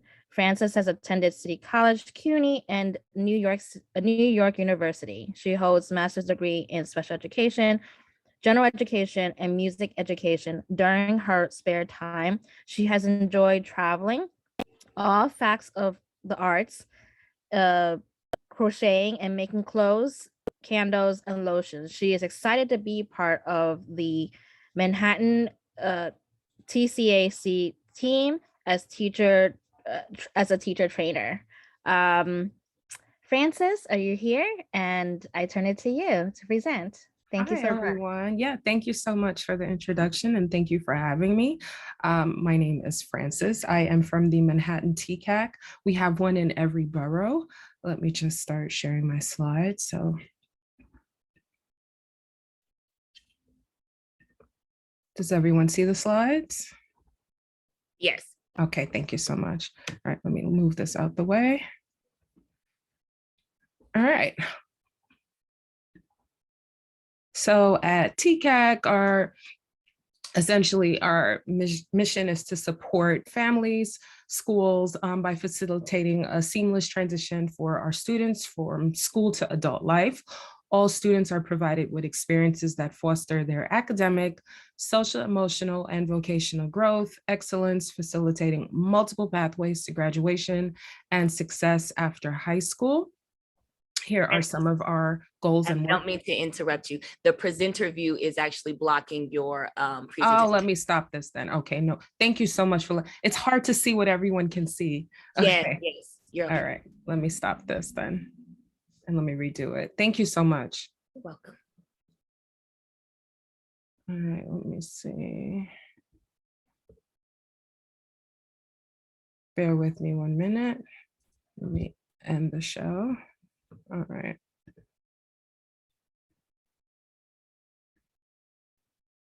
How was this? Perfect. Perfect. All right. So here are some of our goals. We provide work-based learning and other vocational opportunities. We work with community-based organizations, and throughout the presentation, I'll let you know what these organizations are. We provide access to college and career learning experiences that will support attainment and/or graduation, diploma requirements, and credential options. We train school staff on the administration of age-appropriate transition assessments to inform student-centered transition planning. We engage families in the transition planning process through family-centered workshops and information sessions. And finally, we develop and lead ongoing professional development for staff in the area of college and career readiness and transition planning services. Essentially, at the Transition College and Access Centers, we are a concierge service for students with disabilities in all 5 boroughs. I am personally from the Manhattan. I work at the Manhattan borough, but we have an office in every one. We have Staten Island, Manhattan, Bronx, Queens, and Brooklyn offices. And the office that you would reach out to is in the borough that your child attends school. So if you live in Brooklyn, but your child attends a school in Manhattan, you would reach out to my office. I hope that was made clear for everyone, and I'll repeat it again. So this is just an overview of what I'm going to be discussing. All the services that we offer at TCAC, our employment services, as well as our pre-employment services. We do a lot of community connections, transition consultancies. I'm going to explain everything as we go along. We do work-based learning experiences. We have TOP, which is our training opportunities program, as well as SYEP, which is our summer youth employment program. Those applications have ended, but TOP is coming up in the fall. And then finally, we have what's called our pre-ETS, which is our pre-employment training program. I will explain what those services are, the application, and how that aligns with Access VR. Okay, so when we're thinking about hopes, dreams, and aspirations for our students, we ideally like to start with elementary school to get students thinking about what their interests are. And if they are not able to explain that, we like to observe as family members. And I'm speaking as a mother of a child who is OPWDD eligible currently. So I'm speaking from firsthand experience. As a mom, as well as a professional, it's good to see what our children's interests are right now and to help them align that with future professions or any interests and hobbies that they can build upon that can create employment opportunities for them. And then we want to look at what's occurring to make that change. Is it changing over time? What does that look like? Are we supporting their interests? Are we taking away from their interests? What are we doing as family members to help our children start really developing hobbies and interests that can lead to skills? Okay, and then we finally are going to look at what are your son's, daughter's strengths, skills, or current abilities. Okay, transition is a results-oriented process that is focused on improving the academic and functional achievement of the student with a disability to facilitate the student's movement from school to post-school activities. So when we say results-oriented, we're looking at what is this child going to be able to do and what do they need to help them do this. That's what we mean by results oriented. And post-school outcomes Activities include, but are not limited to, continuing our adult education, vocational training, employment, independent living, and community participation. And then finally, transition services are a coordinated set of activities for a student with a disability, designed with the focus on the desired outcome that are aligned in the measurable post-secondary goals. So this coordinated set of activities, these are our CTAs in the IEP. When we speak about coordinated set of activities, we're speaking in the future. The student will be attending college. The student will be attending a vocational program. When we speak about measurable post-secondary goals, this is how the student is going to obtain these goals in the future. What are they doing now to, let's say, get into a vocational program? How are we as family members and the school preparing them now? So when you come to TCAC for a transition consultancy, we review the IEP with the parent. We do not do compliance. We do not suggest what somebody should write in an IEP. We help the parent understand the IEP to better support their child. We also work with the D75 schools, the teachers, the principals, et cetera, to make sure that everything is streamlined and we're not suggesting anything that cannot be supported in the school as well as at home. All right, so this is just a brief outline of the law, Individuals with Disability Education Act, otherwise known as IDEA, or some people say IDEA. It requires the students with disabilities receive a free and appropriate education and related services designed to meet their unique needs and prepare them for future education, employment, and independent living. We discuss this because a lot of our parents were unaware that the services and supports required under law in the IEP during high school does not transfer after high school. And we want to make that very clear to parents so they have an understanding of how to plan now. So the IEP has to do with what supports the students are eligible for while in school. Okay, and this is, I'm not going to go over it, but this is when you receive the slide. You can all know what the 14 disability classifications are currently under IDEA, meaning currently this is what the federal government recognizes as disabilities that can receive, who people with these disabilities can receive specific supports. All right, so we have IDEA versus ADA. We can look at it as IDEA is what our children are entitled to while the services that our children are entitled to while they are in school.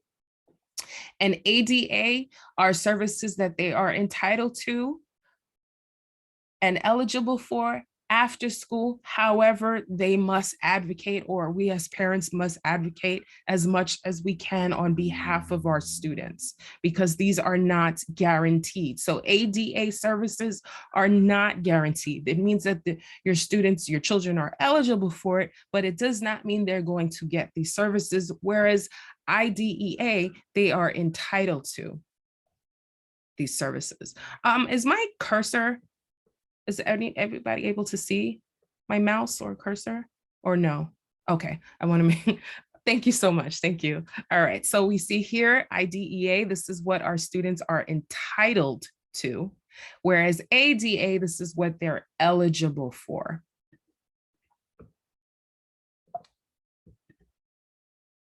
Okay, so entitlement is based on IDEA. This means things like speech and occupational therapy or physical therapy or any services that are in the IEP. It guarantees access to education. Now, our students graduate from school, they've aged out. Now we move to ADA, eligibility. They must apply for services and supports. And then these levels of supports are determined by outside entities. For instance, let me go back. For instance, if you have a child who is going to college, when they come to TCAC, the first thing that we do if the student has been accepted to college, let's say, the first thing we help the students and the families do is contact the offices of accessibility or disability, or some of them call them student support centers or student support services. These are various names for the same thing. Your child now must go to these offices with their current IEP, meaning the most current or recent IEP that they have after they left school, and be able to say, I need these services. Again, this is where we come into eligibility. The school is not required anymore to provide these services. They will determine what services your child can get. I know in some CUNY schools like LaGuardia Community College, they provide one-on-one support. Students get extended time. They get on exams. They get to take exams in a separate location. They also get a scribe. They get someone to sit there and write notes with them or help them organize notes. These are services that we provide at TCAC where we do the research and we're able to tell families, this school does this. But I'm speaking to entitlement and eligibility because I don't want parents to be shocked when your student ages out and you're saying, how come my child is no longer receiving these services? Okay. So this is just a brief overview of transition and how it starts in elementary school, leading to middle school and high school. By law, we must start a level 1 vocational assessment by the age of 12. With this assessment, let me show you my cursor. Age of 12. Essentially, this just helps students identify some of their interests, right? What are you interested in? What do you like to do so far? And then when the student turns the age of 15, right? This is when they are now in high school, and these goals and services that align with transition, like I mentioned before, the coordinated set of activities, as well as the measurable post-secondary goals, should be in the IEP starting the year your child turns 15. So if they are currently 14 and their IEP meeting is in June, but they're turning 15 in July, you should see in their IEP some notes about their measurable post-secondary goals and the coordinated set of activities. And these notes will come directly from the student's interests, as well as those of the family members, okay? And then starting in high school, we have opportunities to participate in internships, work-based learning activities, and other employment activities. We also have credential opportunity services we'll speak to later. We partner students and families with external agencies like OPWDD, like the coordinated care management services, front door services. We help families really plan all of that and execute all of that. We determine if travel training is appropriate, and we explore and apply for college, vocational, and other programs with the families.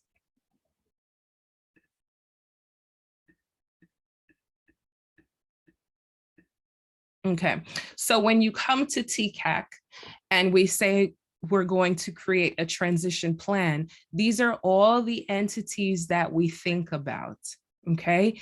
Employment, recreation and leisure, transportation. Does your child need travel training? Do they know how to get from their school to home on their own? Do they know how to get from, let's say, their school to any type of employment?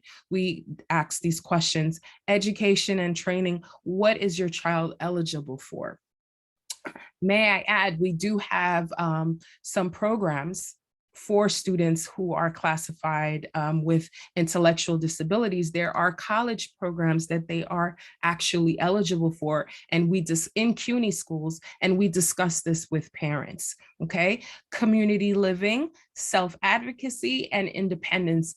Self-advocacy is at the top of our list because, as I stated before, according to the ADA, your children after they graduate are not eligible for certain services unless we advocate for them or teach them how to advocate for themselves.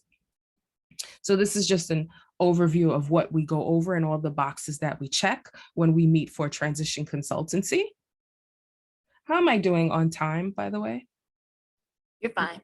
Okay, thank you so much. All right. So we have the transition services at TCAC, right? So we start with the transition consultancy. I'm going to go over what are they.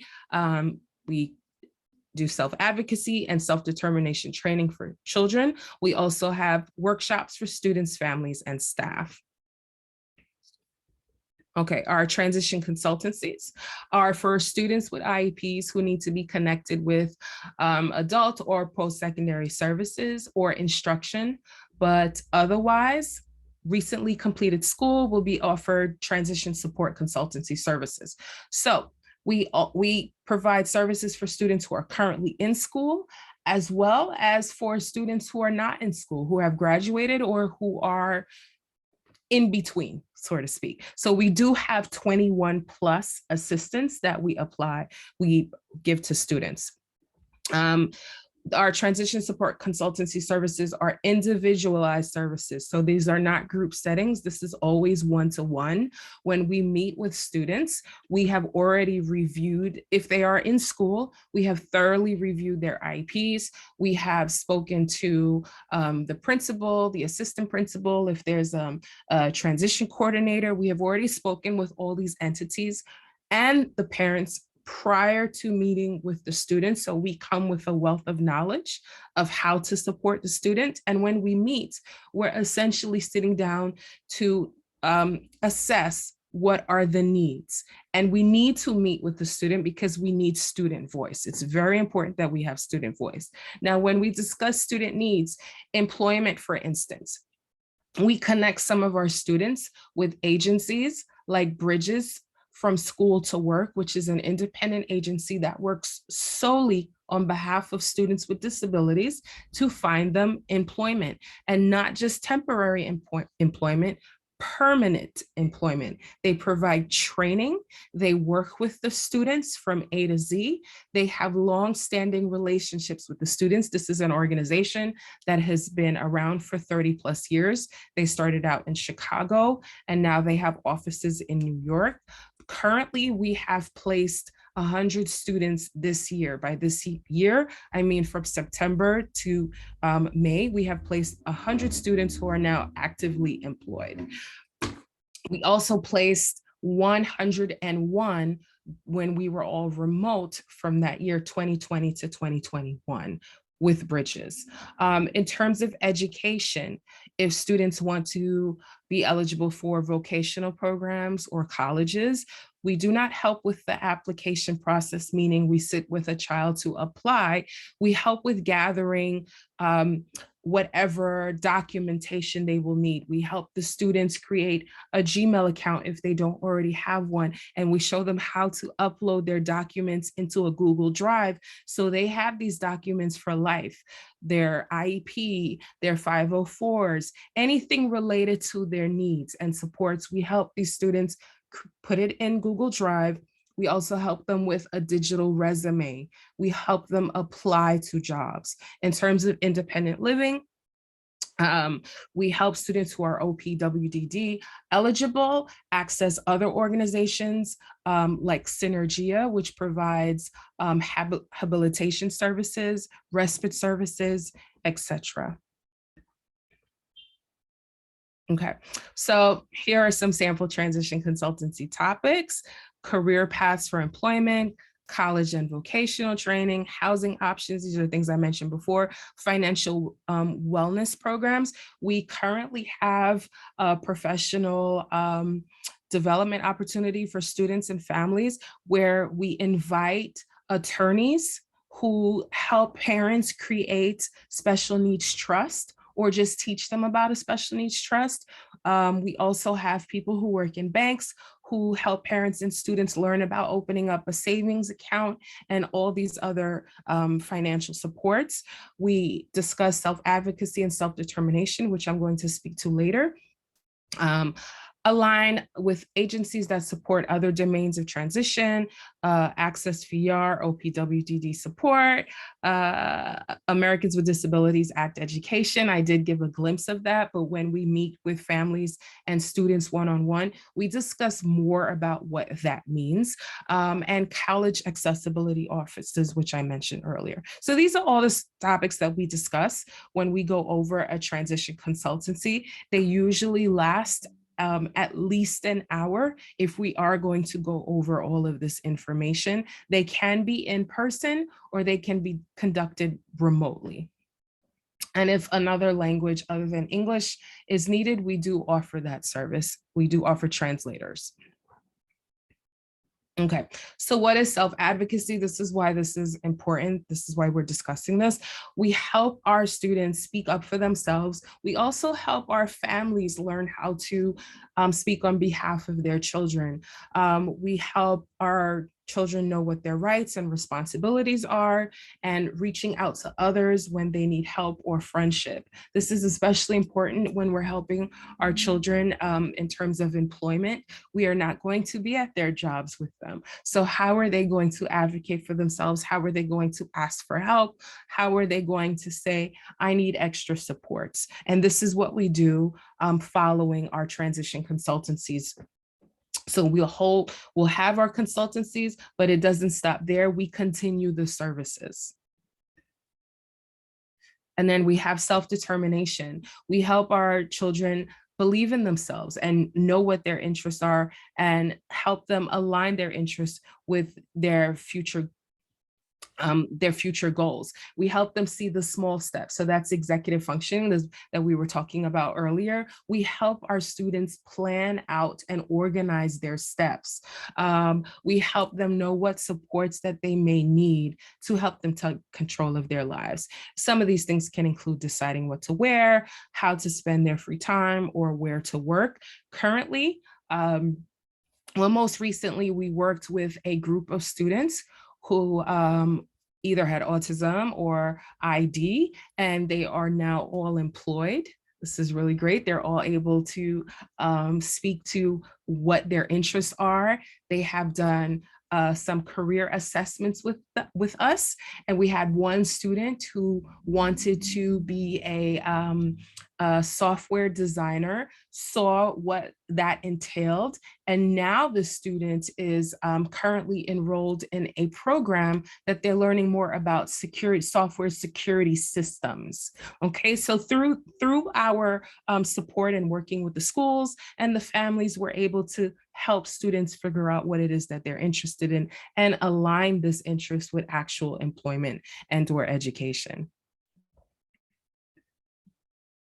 Okay, so I'm just going to go over this quickly. These are some of the workshops that we cover. So with students, we go over college considerations. By that, we mean what grades do you need? What colleges are out there? How much do they cost? What is the cost to family members? What is the cost to you? Where are the Office of Accessibility or Disability offices? How are you going to speak up for yourself in class? How are you going to speak up for yourself if you need to go to these offices? How do we make friends? How do we sustain relationships? We go over interview skills and, of course, the digital resume that I mentioned earlier. With families, we discuss post-secondary funding options like FAFSA, and other things like the Special Need Trust and things that I mentioned before. We also discuss rehabilitation and rehabilitation organizations and digital resume as well. With our staff, now we also train staff in transition planning, specifically in the transition areas of the measurable post-secondary goals and the coordinated set of activities. Remember, the CTAs are what your children will be able to do, and the measurable post-secondary goals are how they're going to get there. We also provide culturally responsive transition planning for staff. And this is where we help staff include the cultural needs of the families and be quite sensitive to their circumstances. Okay, so in the area of employment, as I mentioned before, the summer youth employment applications have been closed and coming up In the fall, we will have TOP, otherwise known as Training Opportunities Program. And it is a work-based learning experience designed to support schools in providing work-based learning experiences that align with students' measurable post-secondary goals. So this is work that students do at school. This is quite amazing. I know in some schools, specifically the high schools, the students run, let's say like a little shop where they sell snacks to the teachers and other students. Well, they can get paid for things like this. Sometimes students are there before school starts and they collect maybe like the attendance sheets and they distribute it to each teacher. So with each school, they design what the work is, but this is really important for students to have this opportunity. They really enjoy it. They love that level of responsibility. They love being needed, and they love knowing that they have a skill that makes them employable. This also adds to their resume. Right? I worked, I did this, these are what my skills are. And when our students are active in TOP or SYEP, we help them see what their specific skills are so they can be able to verbally express that in their interviews, let's say, as well as write it down in their resume, okay? So when it will open up again in September, and the applications will close in by December 1st. We have our pre-employment training services. These are great services. I find them to be great. They're for students ages 14 to 21. They must have a current IEP or 504 plan. This program I find really wonderful because it's in group settings as well as one-to-one services for students to help them figure out, what am I going to do if I have a job? How am I going to speak to my employees? If I'm at work, am I going to have my cell phone out all day and look at my cell phone? If I'm working at Target, let's say, and someone asks for help, will I be able to help them, or will I be able to, will I run away? Will I shy away? We have all of these great conversations. We do a lot of mock interviews. We actually invite employers into some of the sessions to talk about what they're looking for with students. And these sessions take place after school. They are fully remote. Students create their schedules with their teachers. It's offered in English, French, and Spanish. We are looking to offer it in different languages as it expands. And this is a really great program. We do field trips as well once things are fully operating. And this is a really wonderful experience. We practice self-advocacy, workplace readiness, how do you dress to work, post-secondary training, and job and career exploration, as well as the work-based learning piece that I spoke about. I really love this program. Our students who are currently in this really appreciate the ability to speak to people one-to-one, as well as speak to other students about what working is like and how am I going to behave, and they speak through their fears and their anxieties and their concerns. All right, now these are just some links to other agencies and entities that we support families with. We have Include NYC, Bridges is the employment company, Opportunities for a Better Tomorrow, Brooklyn Educational Opportunity Center, the CUNY Disability Services for those who have children who are going to college. This brings you to the front door for OPWDD. Access VR and Pathways to Graduation for students who need more support in getting a high school diploma. These are our other links here. Advocates for Children that we work with, and D79 programs.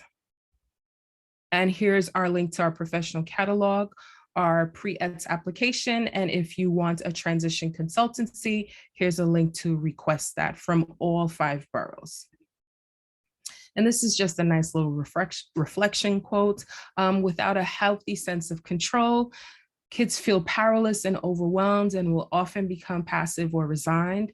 When they are denied the ability to make meaningful choices, they are at high risk of becoming anxious, struggling to manage anger, becoming self-destructive, or self-medicating. So we always bring this reflection quote up to really help parents such as myself really make sure that we are making our students at the center of our choices, because it really is all about them. All right, so any questions? Yes. Is this the question time? Yes, this is the question time. Thank you so Perfect. much, Francis. Thank you. So we're just gonna repeat the instructions a little bit, because we just want to make sure that everyone has an opportunity to ask a question. So if you have a question and you have not spoken yet, we ask that you raise your hand or you put it in the chat. And then those that have asked questions, you feel free to ask questions as well. We just want to make sure that this space is open for everyone. Please don't be shy to ask a question. There's never a wrong answer to anything or a bad question. So Christy M or Craig, is there any questions in the chat? We will take one from there, and then if there's a raised hand, we'll take another one from after that. And Francis, if you want to just stop your sharing, it would be really nice to see the community. No worries. Together. Thanks. Thank you. I see a hand raised, but Christy, do we have any chat questions? I know you've been chatting. I don't see any at this time. Okay, so we can just go to the hand raised. What was it? Audrey's iPad. I'm gonna go ahead and Hi, Dr. Francis. Thank you so much. That was so much information. Do we make appointments to come in?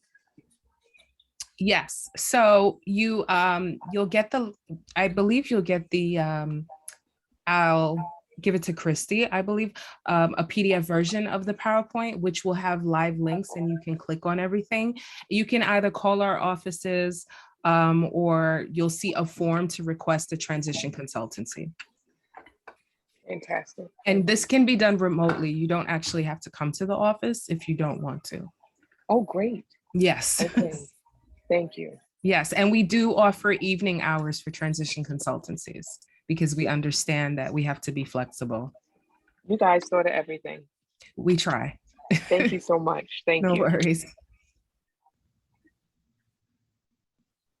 I have a question for you, Francis. Yes. What resources are available to support the students to receive eligible vouchers and benefits to support individuals with disabilities for independence?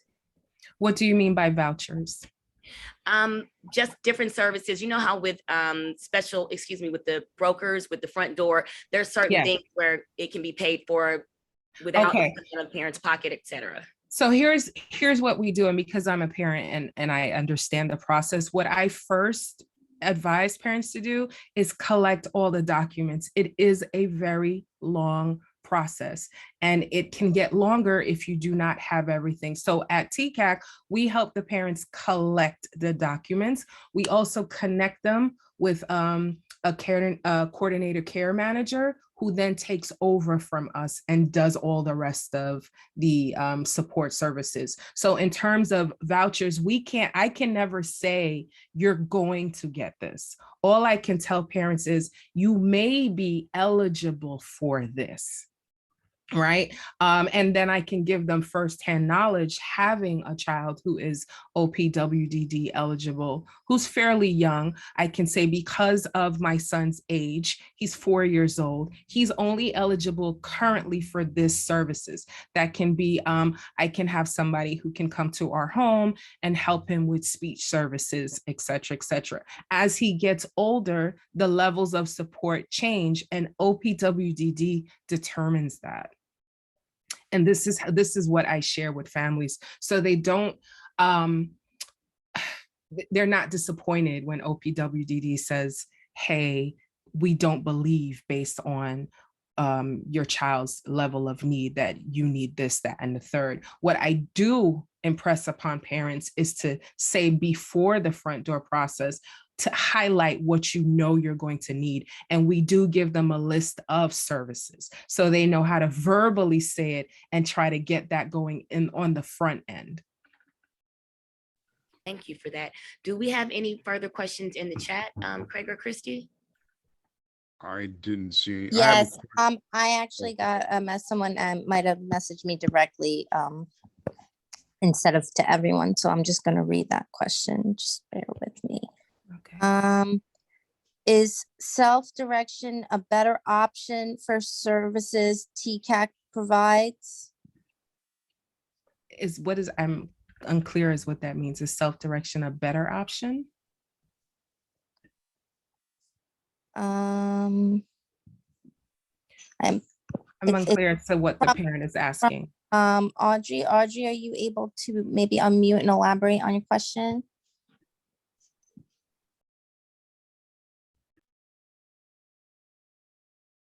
Raise your hand so I could see.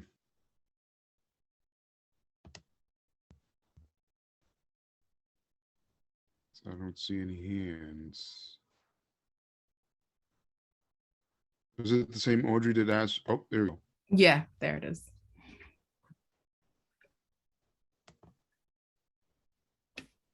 Audrey, are you able to unmute yourself?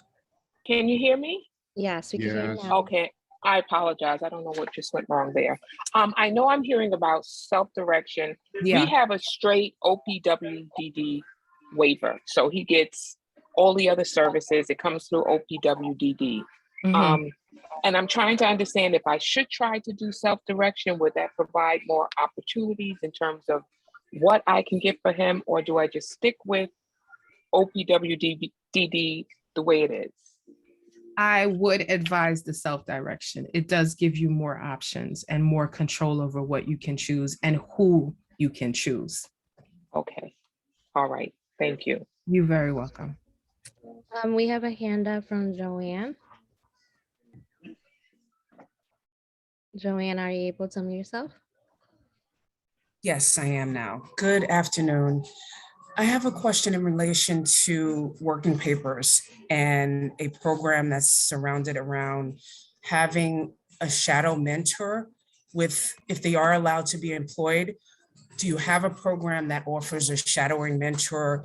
If they do get employed at a job, there's usually someone that mentors them, that works alongside of them, et cetera. So my two questions are, do you offer any assistance around working papers? Because I was told that is needed. And secondly, is there a program that you can, or your consulting firm offers in relation to assistance while working, if they do get employed, transitional students? Right. Okay. So in terms of working papers, if the child is currently in school, that has to be done through school. We are a DOE office, but we are not allowed to distribute or help students with working papers. That has to be done through school. And that is because of the medical physical required, or the medical forms required to receive working papers. I know for the older age group that has been waived, but for the younger age group, meaning 14 to 15, a medical form is still required, and that has to be collected from the school. I don't know which entities in the school does that. Sometimes it's parent coordinators, sometimes it's transition coordinators. So that you would have to find out from the school themselves. What was the second part?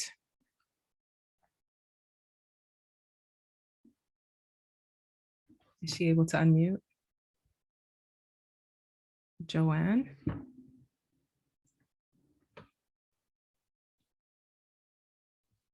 Joanne, are you able to unmute yourself?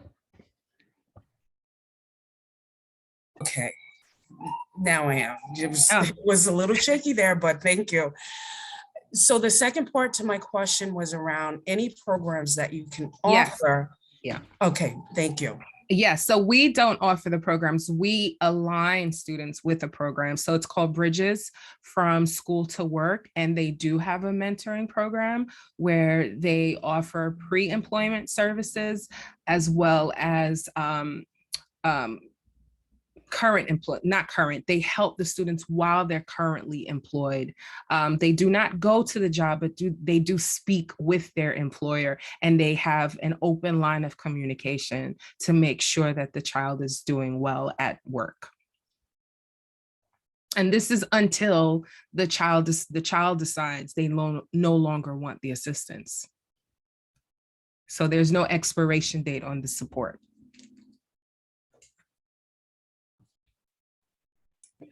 Okay, that's perfect. I appreciate those answers. Now, this is just one last caveat to what I was asking.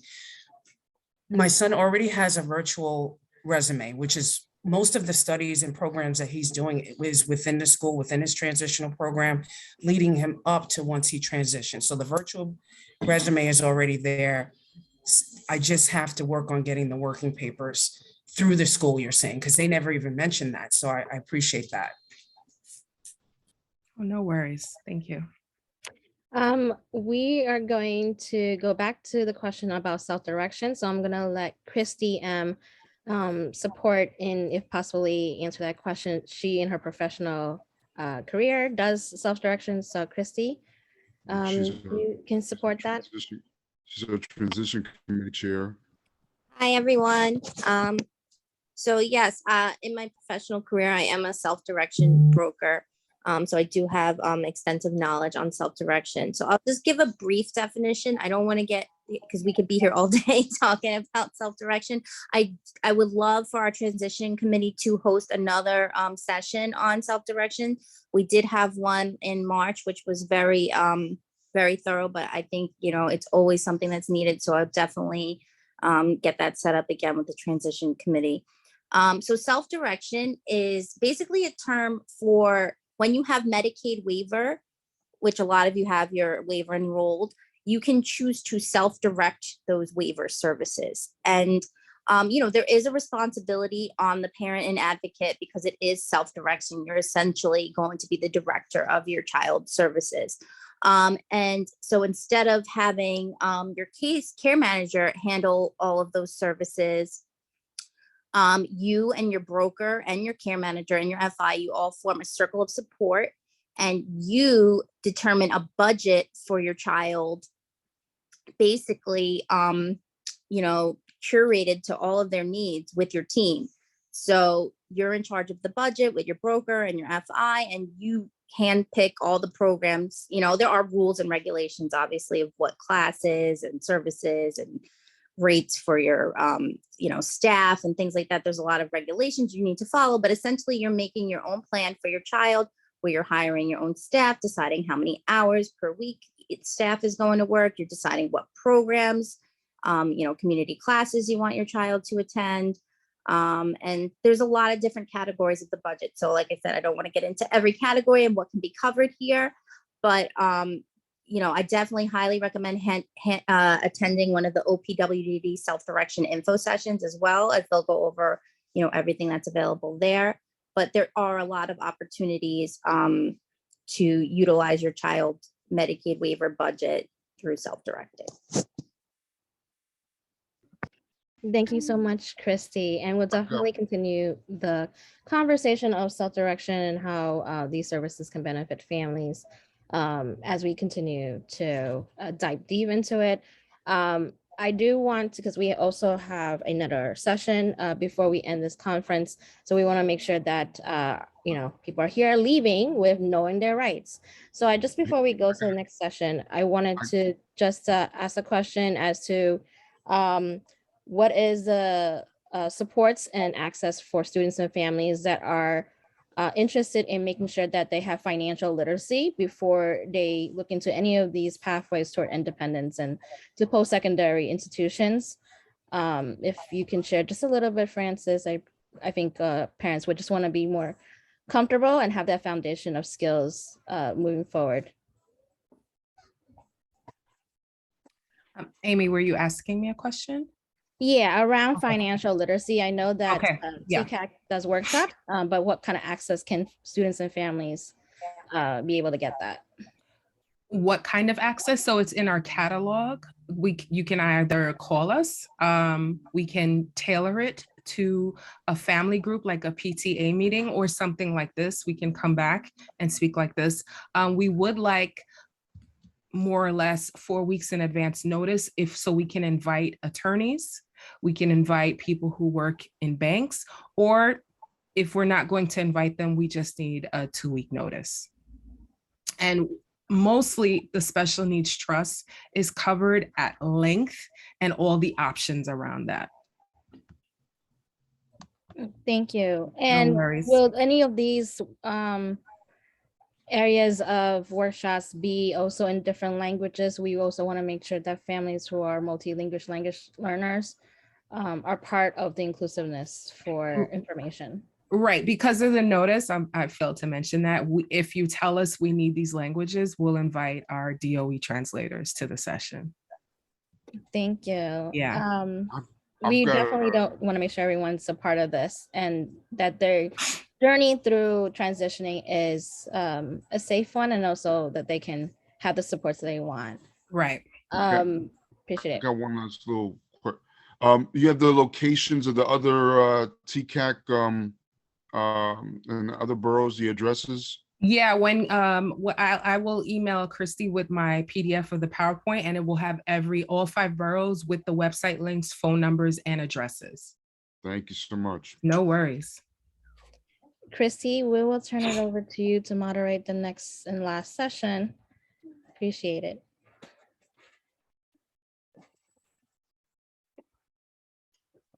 I was actually trying to drop the TCAC location, so give me a second. I can do that momentarily. Thank you so much, Francis. That was a great presentation. It was very empowering and a lot of knowledge and resources for our parents. I'm going to make sure that we get all of the different things that she has put into the chat out to our members of the audience here and to make them available online. So moving forward, our next session is Knowing Your Legal Rights and Special Needs Planning. The speaker is Mrs. Orma MP Reynolds, Esquire. She is a special education law and children's advocate. And she is an attorney and has founded her own virtual law practice called MSR Legal and Consulting Services. Although she opened up her practice full-time in September 2019, she has been practicing special education law since 2008. Over the course of her career, Ms. MP Reynolds has worked for the Bronx Legal Services, the DOE, Garcio and Garcio, LLP, and Gersh Academy. She represents parents of children with disabilities in New York City, Long Island, and Lower Westchester. Amongst the issues addressed is Ms. MP Reynolds practice are least restrictive environments, student discipline, independent educational evaluations, private school tuition funding, compensatory education, and additional services. Consultations may be booked on her website, www.msrlegal.org, and we will also have her Instagram and other information that will be dropped into the chat shortly. And on that note, I will turn it over to Ms. MP Reynolds to move on and move forward with the session. Thank you and welcome. Thank you so much. I really appreciate this opportunity, Ms. Angel, to address your citywide committee and hopefully shed some light on some of the rights that parents do have with respect to the special education process. I'm going to share my screen so you can see my PowerPoint. I did email Ms. Angel the PowerPoint in case anyone would be interested in having a copy of it, but let me just see if this works. Share, and I'm gonna, from the beginning. Okay, are you guys able to see this PowerPoint? Yes. It's showing, okay, great. I'm not the most technologically advanced, but I am running a virtual practice. So yes, as Ms. Angel said, I'm the founder of a special education special needs law practice, MSR Legal and Consulting Services. Those initials MSR actually stand for my children's first names, Madison, Scarlett, and Riley, 2 of which have IEPs and 1 who is OPWDD eligible. When I started this working in this field, I wasn't a parent. I just kind of fell into it and fell in love with it. And now using the skills myself that I've learned over the past 14 years.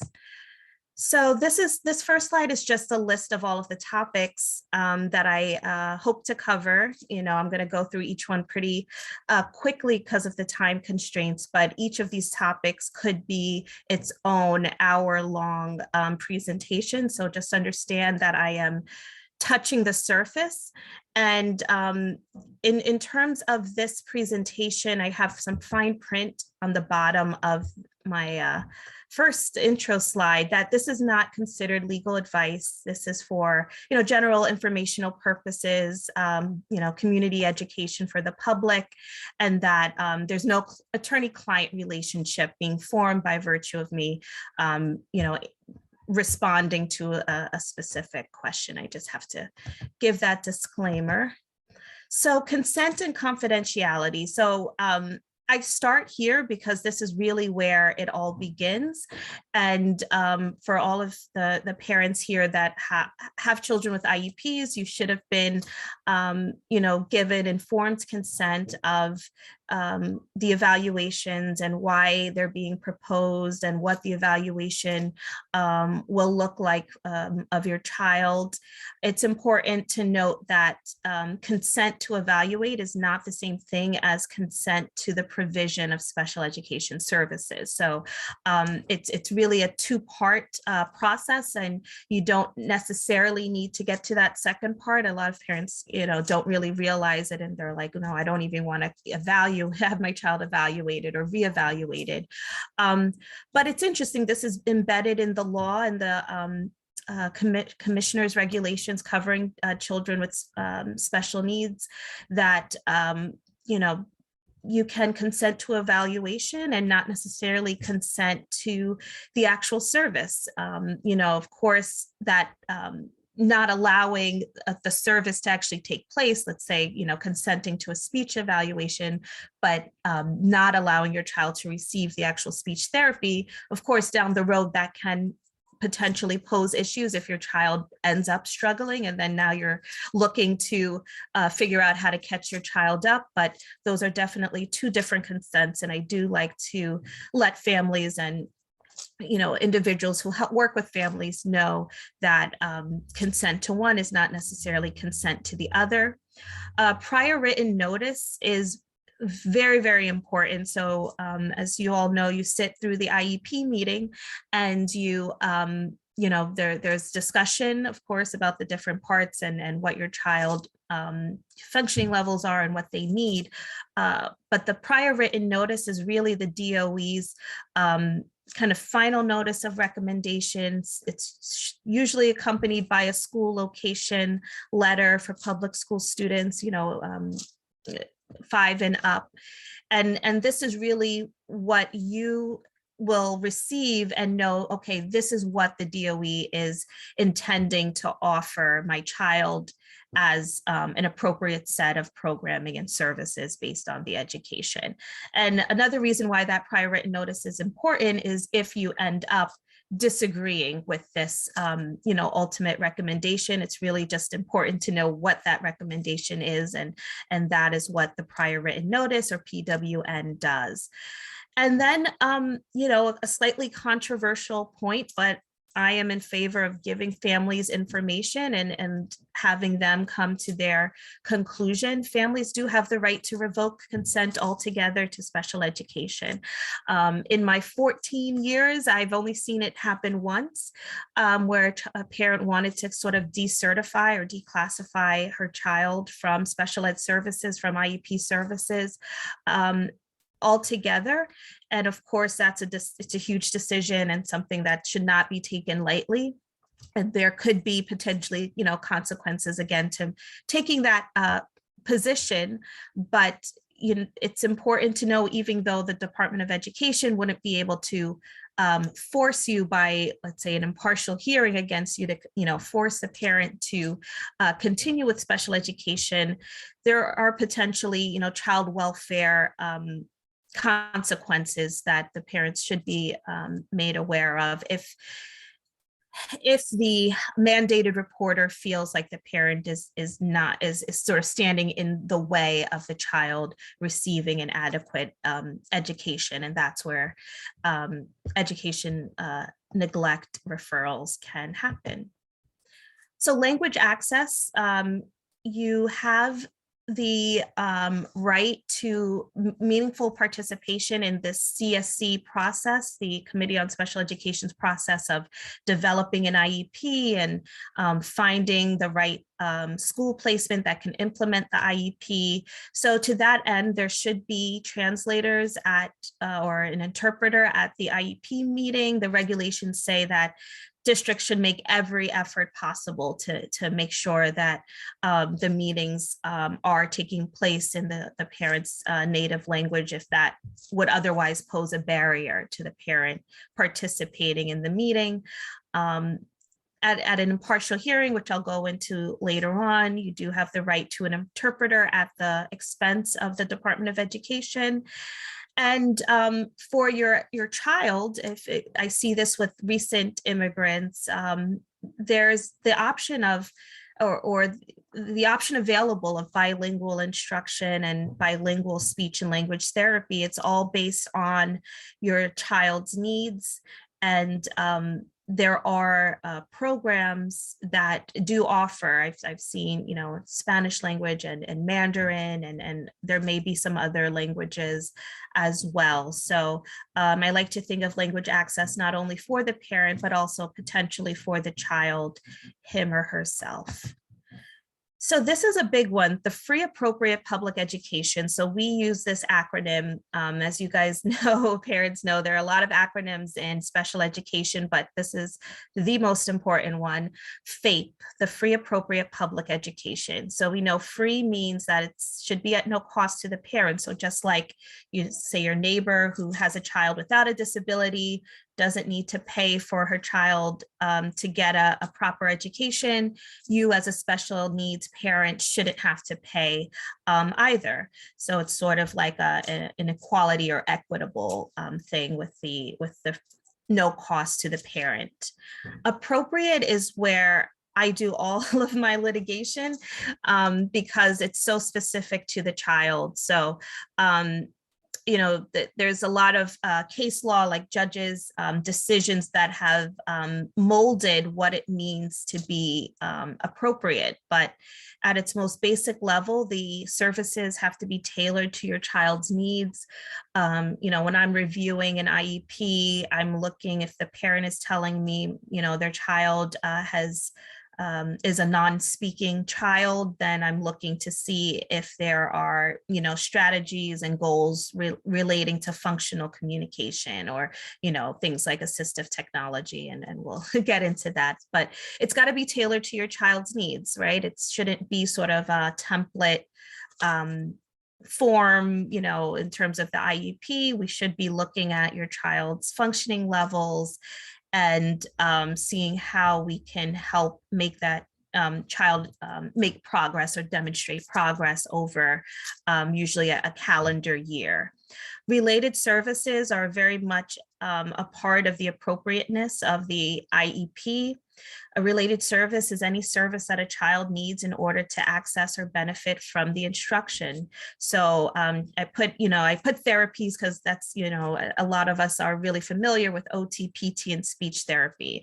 But transportation is a related service as well. So the ability of your child to get from your home to the school is a related service. And so that's why certain IEPs have different transportation accommodations and, wheelchair lifts and a transportation aid. I even did a case where we had an aid that could bring the child from the door of their apartment down their walk up, because the child was in a wheelchair, and the parent and the home health aide weren't really able to do that kind of transportation. So, I put that there because it's really important. Also the length of the bus ride as well. Assistive technology, I see it most commonly in the context of communication, but under the law, it's broader than that. So I am working, for example, on a case where We're trying to look at assistive technology in assisting a child's mobility needs and a certain chair, adaptive chair or adaptive stroller within the school environment to really enable that child to participate more fully in the instruction. And of course, nursing services, paraprofessional services, all of that has to go into the child's ability to access and learn in the classroom. And appropriate means it has to be able to produce progress and not regression. And this may sound, like a really simple, a concept that, shouldn't be worth saying at all, but it is because, we see IEPs where sometimes from year to year, it's not changing, and yet the child is still not making progress. And so, there was a relatively recent, like 5 years ago, a US Supreme Court case that talked about how, the district is on the hook here. You can't just kind of like copy and paste last year's IEP and keep it moving for this child who has not made progress. So something has to change, in the IEP, in this placement. And that case, it's called the Endrew case, ENDREW case. That's where the Supreme Court, US Supreme Court, talked about how the goals have to be challenging and ambitious in light of the child's circumstances. So it just we can't just be creating these IEPs just for the purpose of doing that without a real mission in mind that we do want to see progress, see demonstrable academic or pre-academic progress or physical developmental progress in the child from year to year. And to that end, sometimes we do have to create goals that are going to push, not only the child, but the educators in the room to really help that child achieve what they should be achieving. Otherwise, the education will look more like, okay, this is just childcare. This is not, education if we're not pushing the child in that right direction. And public education, it means it's aligned with grade level content standards for children who are in special classes. For example, it's, the grade level content standards have to be broken down and modified to a level that the child can understand and access. And then meaningful parental participation, I bring that up again. The Department of Education, just speaking, to you parents out there, has to afford you meaningful parental participation. So you shouldn't feel like you're walking into an IEP meeting where everything has already been thought up and planned out, even before you step foot or offered an opinion, and that you should feel that it's a space where you can voice your opinion. And I talk more about that on the next slide. So in terms of your rights with respect to the IEP, you have the right to share reports from outside providers. So often I see parents wanting to bring their outside, if they have private insurance and their child's getting ABA, applied behavioral analysis therapy outside of school. Sometimes they'll bring that supervisor to talk at the IEP meeting. Sometimes they'll bring a prescription from their developmental pediatrician who's recommending a certain number of therapy sessions or a certain teaching methodology.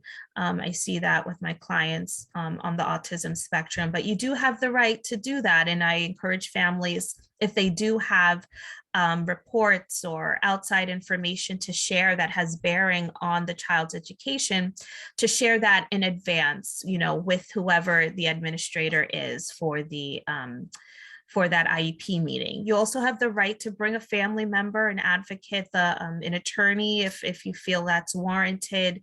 The law is really clear on that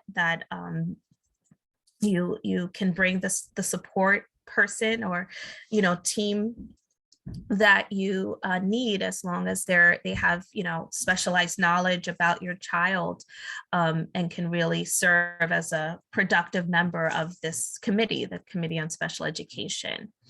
And another thing, you're allowed to give suggestions on the goals. So sometimes the annual goals are glossed over, you know, by the parent, because it can seem like very heavy, like we're talking about like the number of times a child is going to do something within, you know, at 80% accuracy level within 4 months. It can sound all very technical, but nothing stops a parent or their advocate from saying, you know what, I don't really get all of these different terms that you're using, but I'm concerned that my child doesn't know the alphabet, you know, or I'm concerned that my child hasn't learned to pull down his pants at the potty, you know, and so I want a goal about that. And that's absolutely your right to raise your real world practical concerns in your own voice. And they are supposed to address it. That's what it's, you know, comes down to in terms of meaningful participation. In various sections of the IEP, there'll be like a parental concerns section. You know, for preschoolers, for example, it's kind of spread out between some of the different sections, you know, the parental concerns about physical development, academic development. And when I, you know, attend IEP meetings on behalf of clients and even for my own children, I can say, you know, please note in the parental concern section that I have an issue with this or that I disagree with that. And they are supposed to note that. And I see that, you know, often in IEPs that the parent disagrees or the parent feels this child needs X, Y, and Z.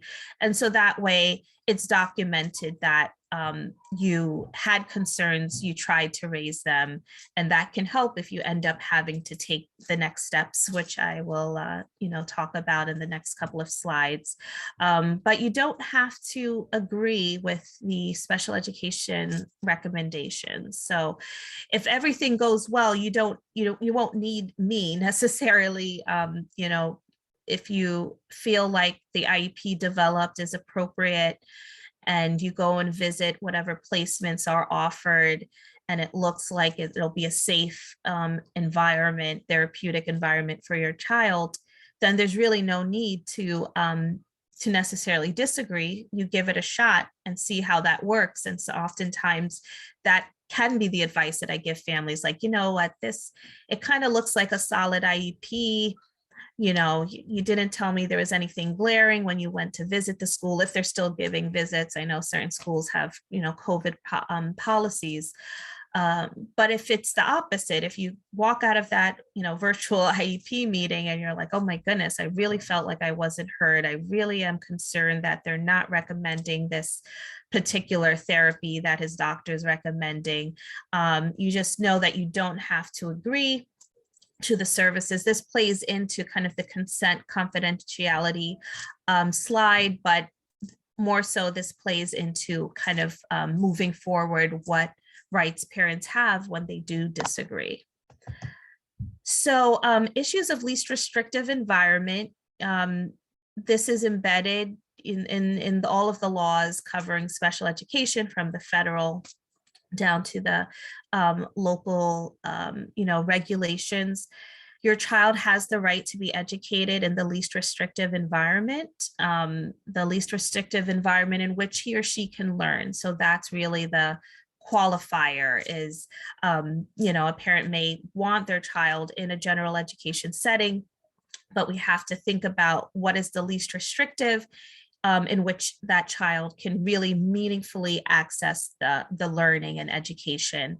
And, you know, there's a whole continuum, you know, from general education all the way through home and hospital instruction is like the most restrictive. In between is where we have, you know, some District 75 schools. We have, you know, day programs that are state approved, residential programs as well.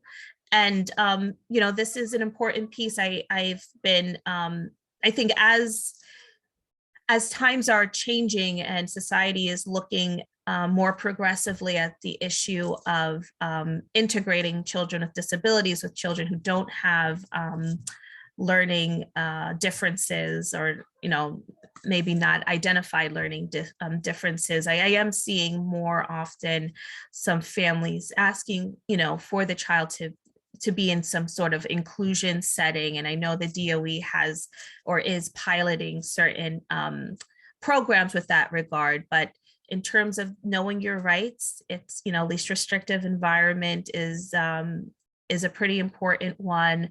I think it really stems from back in the 70s, where when these laws came about, the you know, special education grew out of the civil rights movement, you know, racial segregation and integration. And then the disability rights groups started popping up and saying, well, what about us? You know, we've been segregated as well. And, you know, being close to home is a consideration. Interacting with typically developing children is a consideration. You know, proximity, the zone school, your local community school. And so you're kind of in the position as a parent of thinking, well, going along the continuum, at which point is it that my child is in the least restrictive environment? And, you know, all of those considerations, also the size, the class ratios are embedded in this concept of, you know, making sure that the child is not unnecessarily placed in a special class with only other children with IEPs. So the independent educational evaluation, this is a big one, at least in my practice.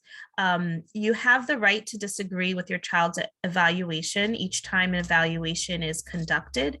And the evaluations are important because those are what serve the basis usually of the IEP developed. And so if your child had a bad day or series of bad days, or you just felt like the evaluator's report doesn't quite capture your child and how you view your child and your child's needs, you have the right to disagree. And I think that this is actually a really powerful tool, advocacy tool and litigation tool in our toolbox for parents who are, you know, looking for something different than what the district may be offering. You can think of an independent evaluation as a second opinion. Like if you went to a doctor, you got a diagnosis and you're like, well, I need a second opinion. And you can think of it in that way. And that second opinion has to be discussed and brought to the CSC, you know, and to determine whether changes need to be made to the IEP. So independent means that it's a non-DOE employee. It'll be at, you know, publicly funded at the DOE's expense. And if you find the right provider, that independent evaluator can actually clarify certain diagnoses. Like sometimes I have families that are, I think my child might be dyslexic, or I think my child has ADHD, but they just never had the means to kind of narrow down or rule out certain diagnoses. In certain cases, an independent neuropsychological evaluation can do that. And from an advocacy standpoint, I like the independent evaluations because they usually come with recommendations for strategies and teaching methodologies that would be effective for your child. So unlike sometimes the evaluations we see from school districts, where there's an analysis of the child's testing results and functioning levels, at the end, usually those evaluations say, you know, and we defer recommendations to the CSC, you know, to determine what IEP services may be available. With the independent evaluations, you get recommendations like your child needs ABA, or your child needs an extended year program, you know, or your child has autism and ADHD and needs compensatory education. So it is a sometimes overlooked but very powerful tool. So I wanted to throw in here some special education rights with respect to being disciplined. And I don't know how often this is happening in the District 75 network, but you know, to the extent a child is suspended for a period longer than 10 days or has been suspended cumulatively for a period for more than 10 school days, there should be a superintendent's suspension hearing whenever school is seeking a long-term suspension, or it's called a long-term suspension. And if your child has a disability or being suspected of having a disability, there should be what's called an MDR. We call that here in New York City the manifestation determination review, which should look like an IEP meeting where the team is looking at the alleged misconduct and in relation to your child's disability, and determining whether there's like a substantial relationship between the two, because the idea is that your child shouldn't be punished for behaviors or conduct that's pretty much out of their control. And the MDR, if it's done properly, should be an opportunity where that the committee decides to move beyond punishment, but also tweaking the IEP and considering changes to the behavior intervention plan, or for the first time conducting a functional behavior assessment. So that all of that happens if things are done the way they should be done. Your child does have the right to IEP services during long-term suspensions, and that's always something that may not happen, I guess. It's hard to kind of recreate a special education classroom when a child is on suspension, but there is, in terms of your rights, an expedited impartial hearing process. It's a process that should, from start to finish, be completed within 30 days, where you can appeal sort of the MDR results. So if the result is that they say there's no nexus, there's no connection between your child's, having ADHD and pushing a child, near a window, then there are things that you can do to appeal. One of them is this expedited due process hearing with respect to the suspension, and also the receipt of services during the suspension. So due process. So this is like a very charged legal term, but essentially I describe it as, if your child has this legal right to an appropriate education in New York State. It's a constitutional right to be educated under the New York State Constitution. And before a government entity, such as a school district, can violate your rights or impedes on this right, you have the right to challenge it. And so that's kind of what due process is all about. There are different ways in which a parent can, disagree and challenge and ask for something else. The simplest way is really the reevaluation. Some parents say, I think my child really needs a paraprofessional. This is ridiculous. I'm getting called every day to pick up the child, and yet they keep denying me the paraprofessional, and now I'm going to lose my job because I can't go to work, that whole thing. And I always say, well, try and get some letter and support from an outside provider before you ask to reopen the case. But that is, one of the like a starting point, I think, in terms of advocating for your child.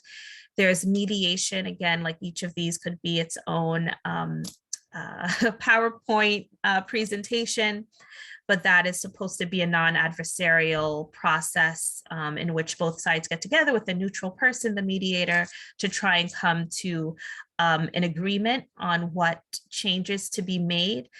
We usually don't see anything that involves private funding, private schools, private tuition, or tutoring, or ABA services that cannot really be addressed in the mediation, because the individual sent to represent the DOE often doesn't have that legal authority to bind the the DOE to fund things of that nature.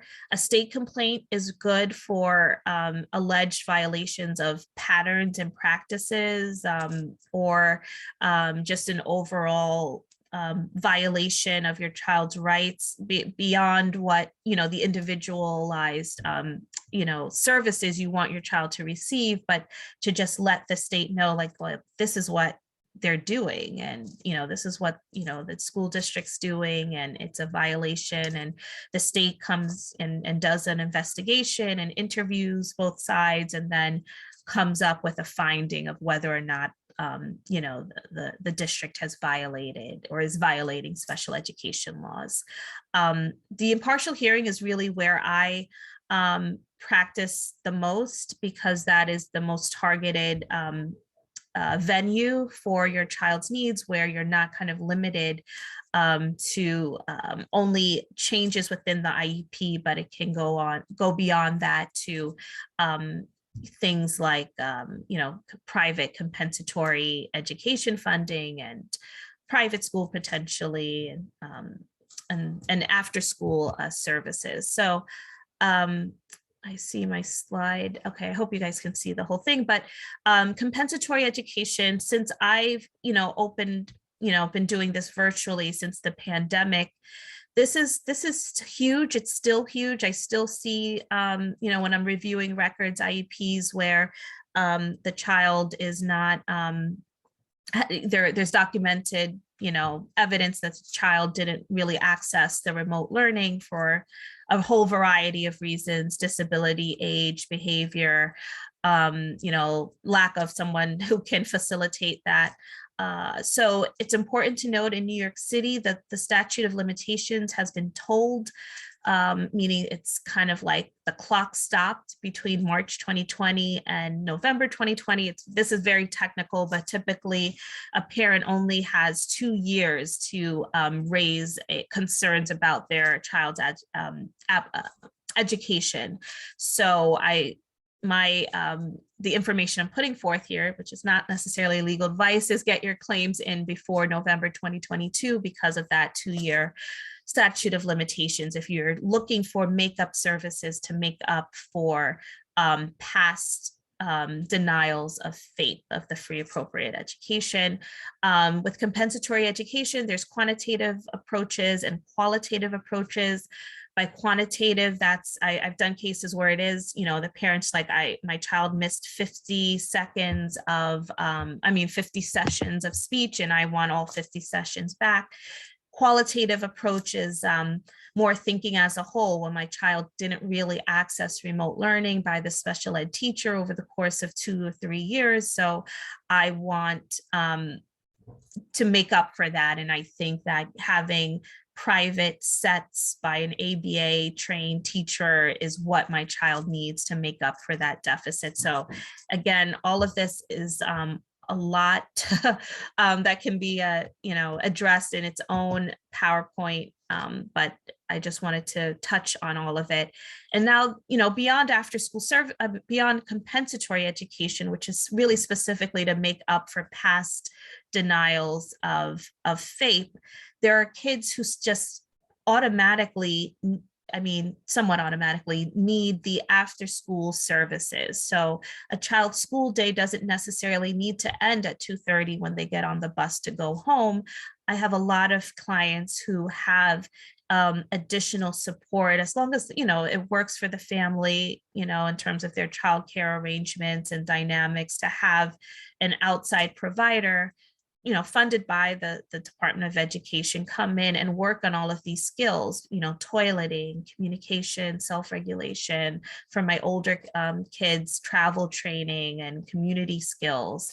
Under the law, the standard is that it has to be necessary. It has to be like a necessary component of the child's special education program, so that without it, the child won't make progress. So it is a pretty, high standard to meet. But when you think about the possibilities of, instead of coming home and dealing with your child yourself, along with all, if you have other children or other work obligations, you can have a trained individual, free of cost, coming in and helping with all of these skills to transfer them over. And I, most commonly see it, with ABA, the Applied Behavior Analysis for the children on the spectrum. And then private school tuition, this is like the most complex of the, remedies or relief that parents have available in terms of the advocacy and litigation involved, but I did want to bring it up. So you essentially are kind of thinking like, is my child one of those children who just doesn't quite fit into the special class ratios that are offered? Is my child, not quite a 12:1, but 8:1, would it fit for him, or are they somewhat in between some of these, in between a 12:1 in a community school versus a larger class, inclusion class in a District 75 program? So these are all kind of the conversations that are had, at least between myself and parents, where they feel like they want to take this step and look outside of the public school system.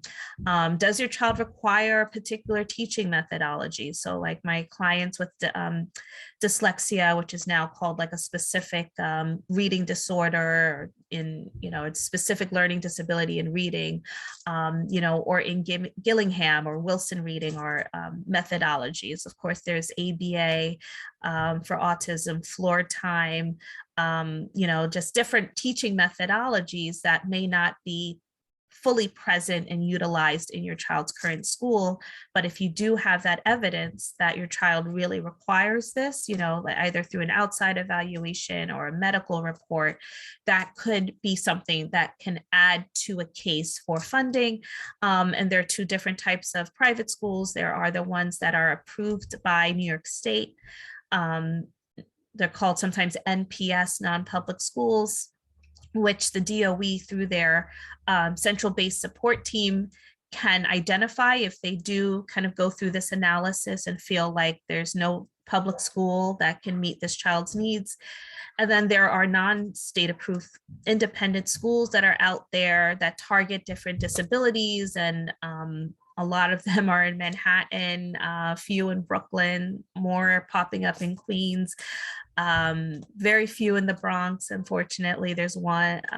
No, I don't think there's one, at least a non-state approved independent school in Staten Island. But there are schools out there, and families sometimes come across, they start Googling like, autism school or dyslexia school. And some of these schools will pop up, and, that kind of kickstarts the research that the parent has. So I know I went over my time. There was extensive discussion about transition planning. In terms of your right, the whole goal is to have your child be able to lead as productive a life as possible after high school. The vocational assessments should be happening at around age 12, the transition planning, that IEP in which that school year where the child's turning 15. Your child also has the right to start to be invited to attend these meetings if you feel that is what is appropriate in those circumstances. And I've done cases for private transition services. If you feel like your child needs more than what's offered, there is potentially, ABA type or, private agencies that can, take on that role after school of doing the travel training and vocational training. And then lastly, your child's eligible, as long as he or she hasn't graduated with a diploma, eligible for an IEP until they're 21. And that's it. And this is my contact information. I'm sorry for going over, but I'm, ready to take any questions. This was very valuable information. Do we have anyone that wants to raise their hand for a question? I checked the chat. There isn't anything so far. I do have a question while we wait for a question. Could you explain the necessity or why it would be good to have the special needs trust funds? Yes, absolutely. So I think it becomes more important as the child is growing up and reaching that transition into adulthood. So now, like through OPWDDs, like there are different waivers. For example, the parent's income can be kind of taken out of the equation in terms of how, whether the child would qualify for like, Medicaid services. And I think the importance with the special needs trust is like if your child does end up having some income or inheritance, something that would impact their eligibility for income-based government assistance like Medicaid or I think SSI. I guess, other food stamps, things of that nature, that putting that kind of like just thinking of it in a very like simplistic way is like putting that excess income away so that it's not shown when the government is, whatever agency is looking like, okay, how much, in assets does this individual have, can enable the child to qualify for, those government benefits that are needed for their, survival. And at the same time, still have access through the trustee for, their care through the special needs trust. So, special needs planning, it's important, especially as, we enter into those transition years, the teenage years, and, being practical and thinking like, well, yes, my child, you think like child's always going to live under my roof and I'm going to be able to take care of all of their needs, but then what happens if that's not the case, and we never know what. So it's almost like trying to be able to set the child up to, when you're not capable of being their everything and primary caregiver. And, it's a separate legal process. The child for special needs or supplemental trust, there is a certification, there has to be a medical certification, I think by 2 different doctors certifying the developmental disability, and the trustee or the proposed trustee has to, the family members have to be notified also that this is happening so that they potentially have a voice or a say, and the appropriateness of whoever ends up being designated. There's the succession planning of like what happens after that individual with a disability passes on, and who ends up being that contingent beneficiary. And there was a case actually that I had looked at fairly recently where a judge said that this particular young woman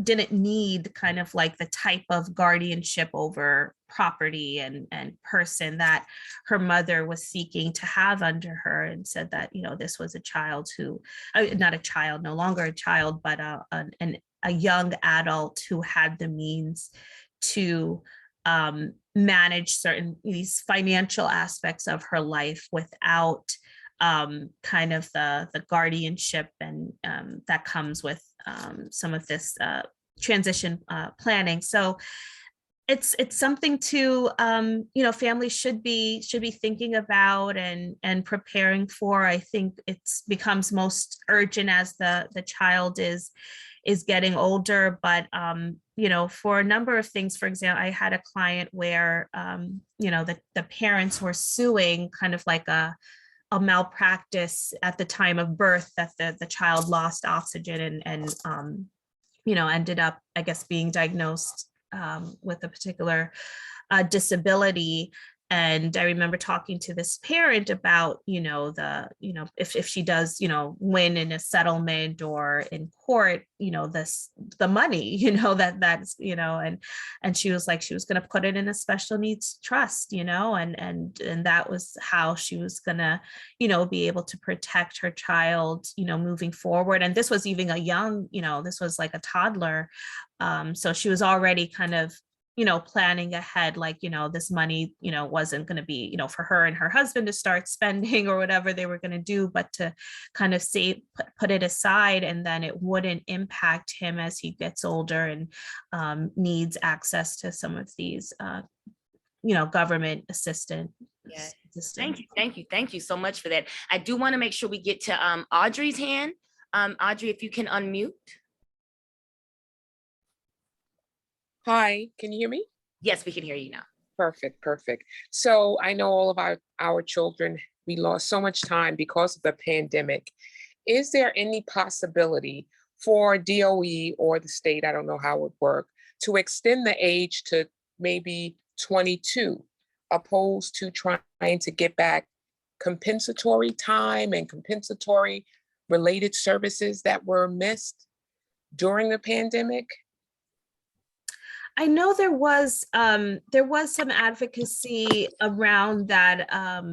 I remember seeing things maybe in definitely 2020 and also 2021 last year about extending a child's eligibility for special education services. So if they were in that category of turning 21 in that particular school year, but understanding that they missed out on a whole bunch of education, but it's compensatory education. It can allow a child to benefit or to receive special education services beyond the period of eligibility. And so that was always the case, even before COVID, was that, okay, just because you're 21, things are supposed to stop, right? At some point, education is done. But if there are still claims, if there were still claims within the past, the most recent 2 school years or calendar years, however you want to think about it, then parents were still allowed to bring a claim and say that. So in terms of a not necessarily a policy shift, but a statutory shift to extend that time, to say 22 years old instead of 21. I don't foresee that happening at this point. I think, to change the law just requires a lot of steps. And so I think even if it can happen, I don't think it's, definitely not for the kids that are, 21 or 20 years old right now. I don't see that being feasible, just knowing the state of, laws and Albany and things like that, the politics of it. But from just a pure special ed perspective, if a potential client came to me and said they felt like, over the past 2 school years, their child has, made either minimal progress, didn't get the services on the IEP, or the services on the IEP were inappropriate to begin with, there's still a viable claim for it.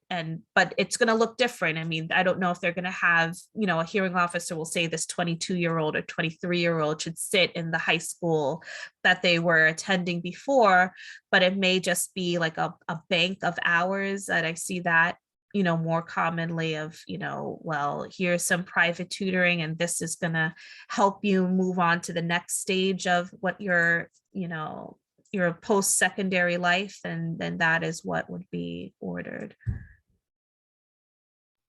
Thank you. Do we have any further questions for Ms. MP Reynolds? Thank you for your time and this presentation and just giving to the community. It is really something awesome. We're going to make sure that we have this online, but I do want to double check, does any other attendee have a question for Ms. MP Reynolds? No. Well, we do have one final question for Ms. Wright, one of the panelists that we didn't get a chance to get to.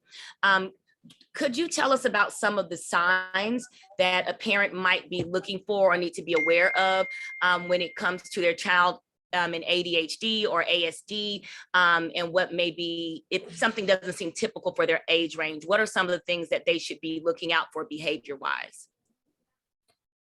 Sure. So that's for me, right? Not Miss Wright.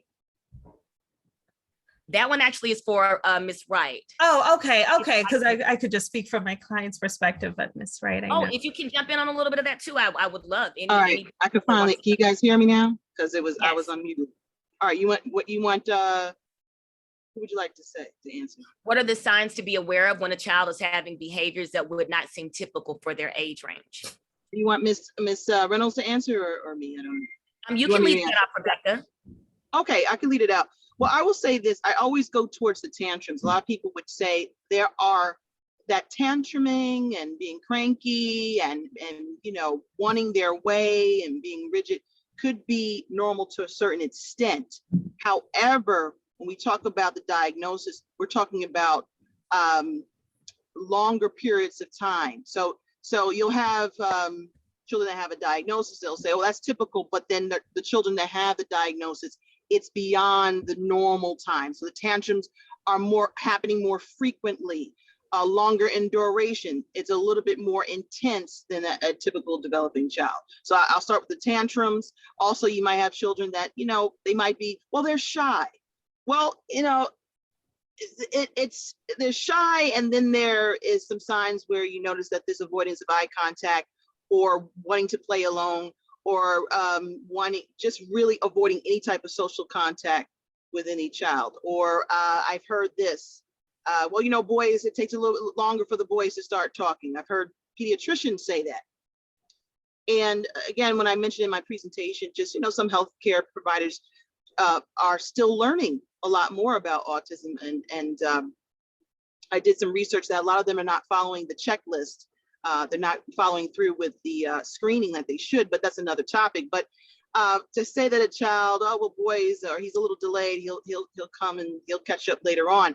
It's different when the developmental milestones are not being hit in the sense of communication and the communication piece. So these are things to look out for. Just know that it's a little bit more extreme, a little bit more longer and exaggerated in the behaviors and it's beyond the typical time.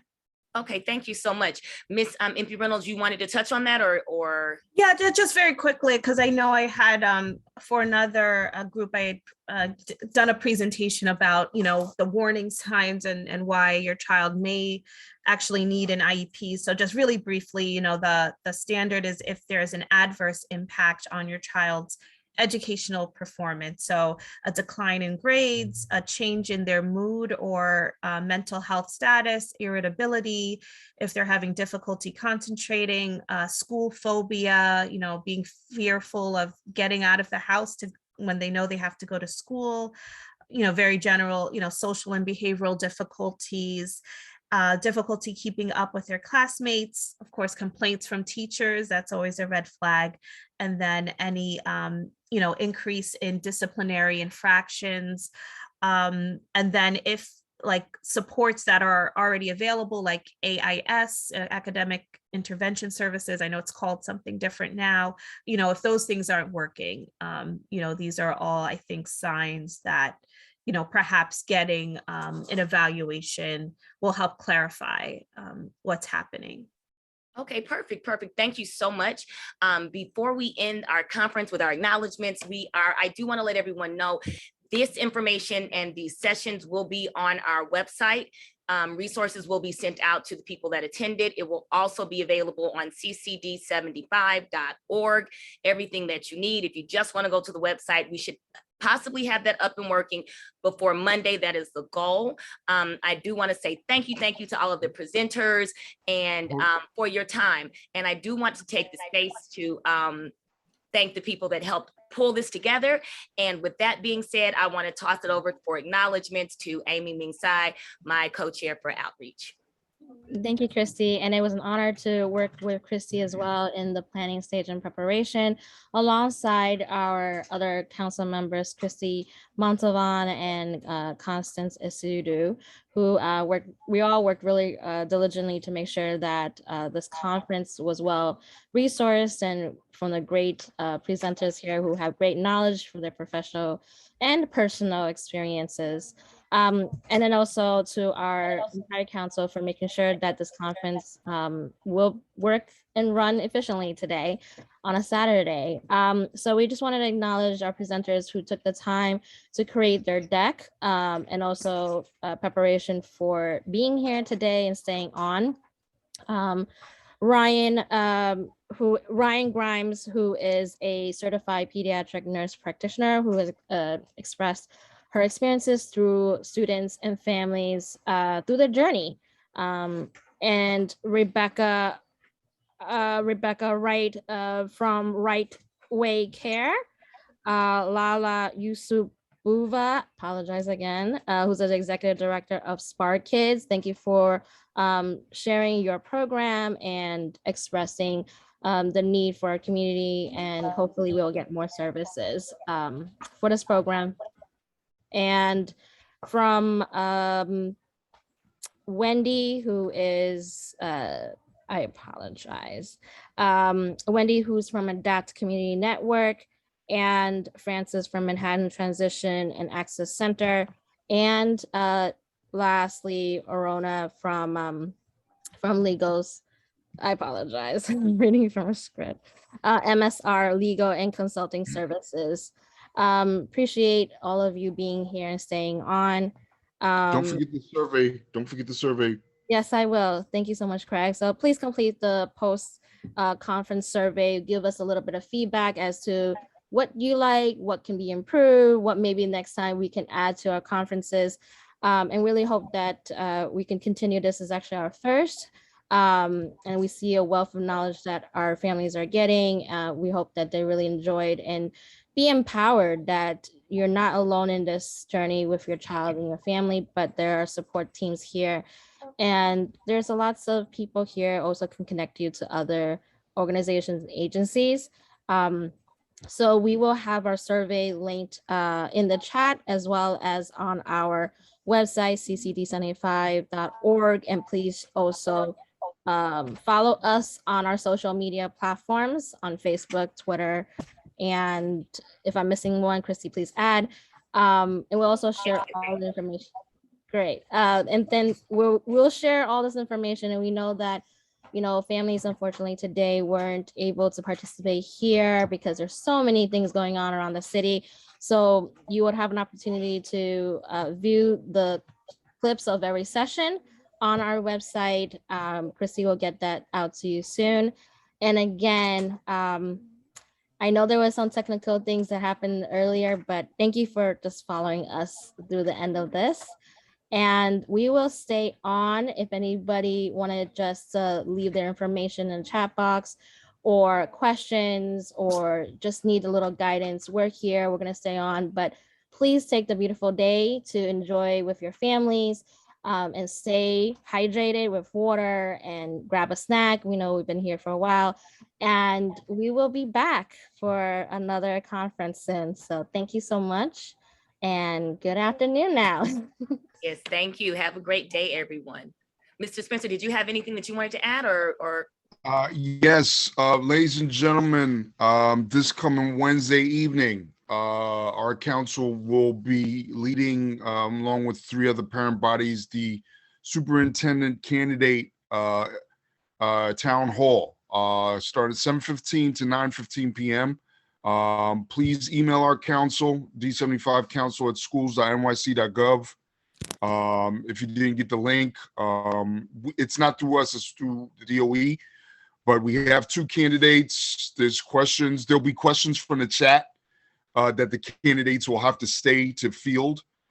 So please, and this is work that it took a lot of work. We need to get this to you to empower you. So please be on the lookout for that. Christy, I'll work with you offline to make sure that that connection is, because we don't have the connection. We don't own it. We didn't make it. Our next council meeting, a joint meeting, is June 15th. That's the last one of the year. There's several things will be going on. We'll hopefully, cross our fingers, have some information more on summer instruction. And we're trying to set up a meeting to get more information to give you. There'll be wrap-ups of this and other events. So yeah, the most important thing is Wednesday night, 7:15. superintendent candidate town hall. Get it. It's about 20, 25 minutes for you guys to ask questions in the chat. So please pass that around. We'll get that out as much as we can. Thank you so much.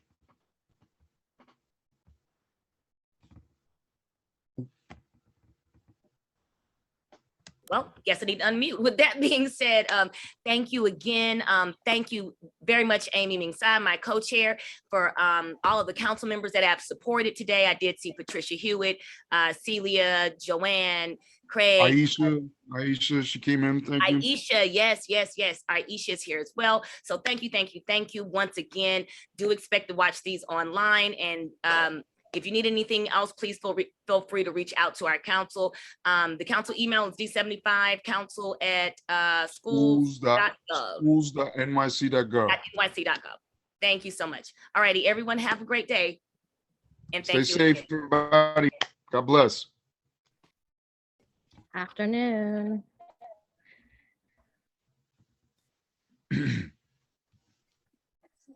We staying on. We're good. Oh, Yeah, I want to start the recording. a brief second.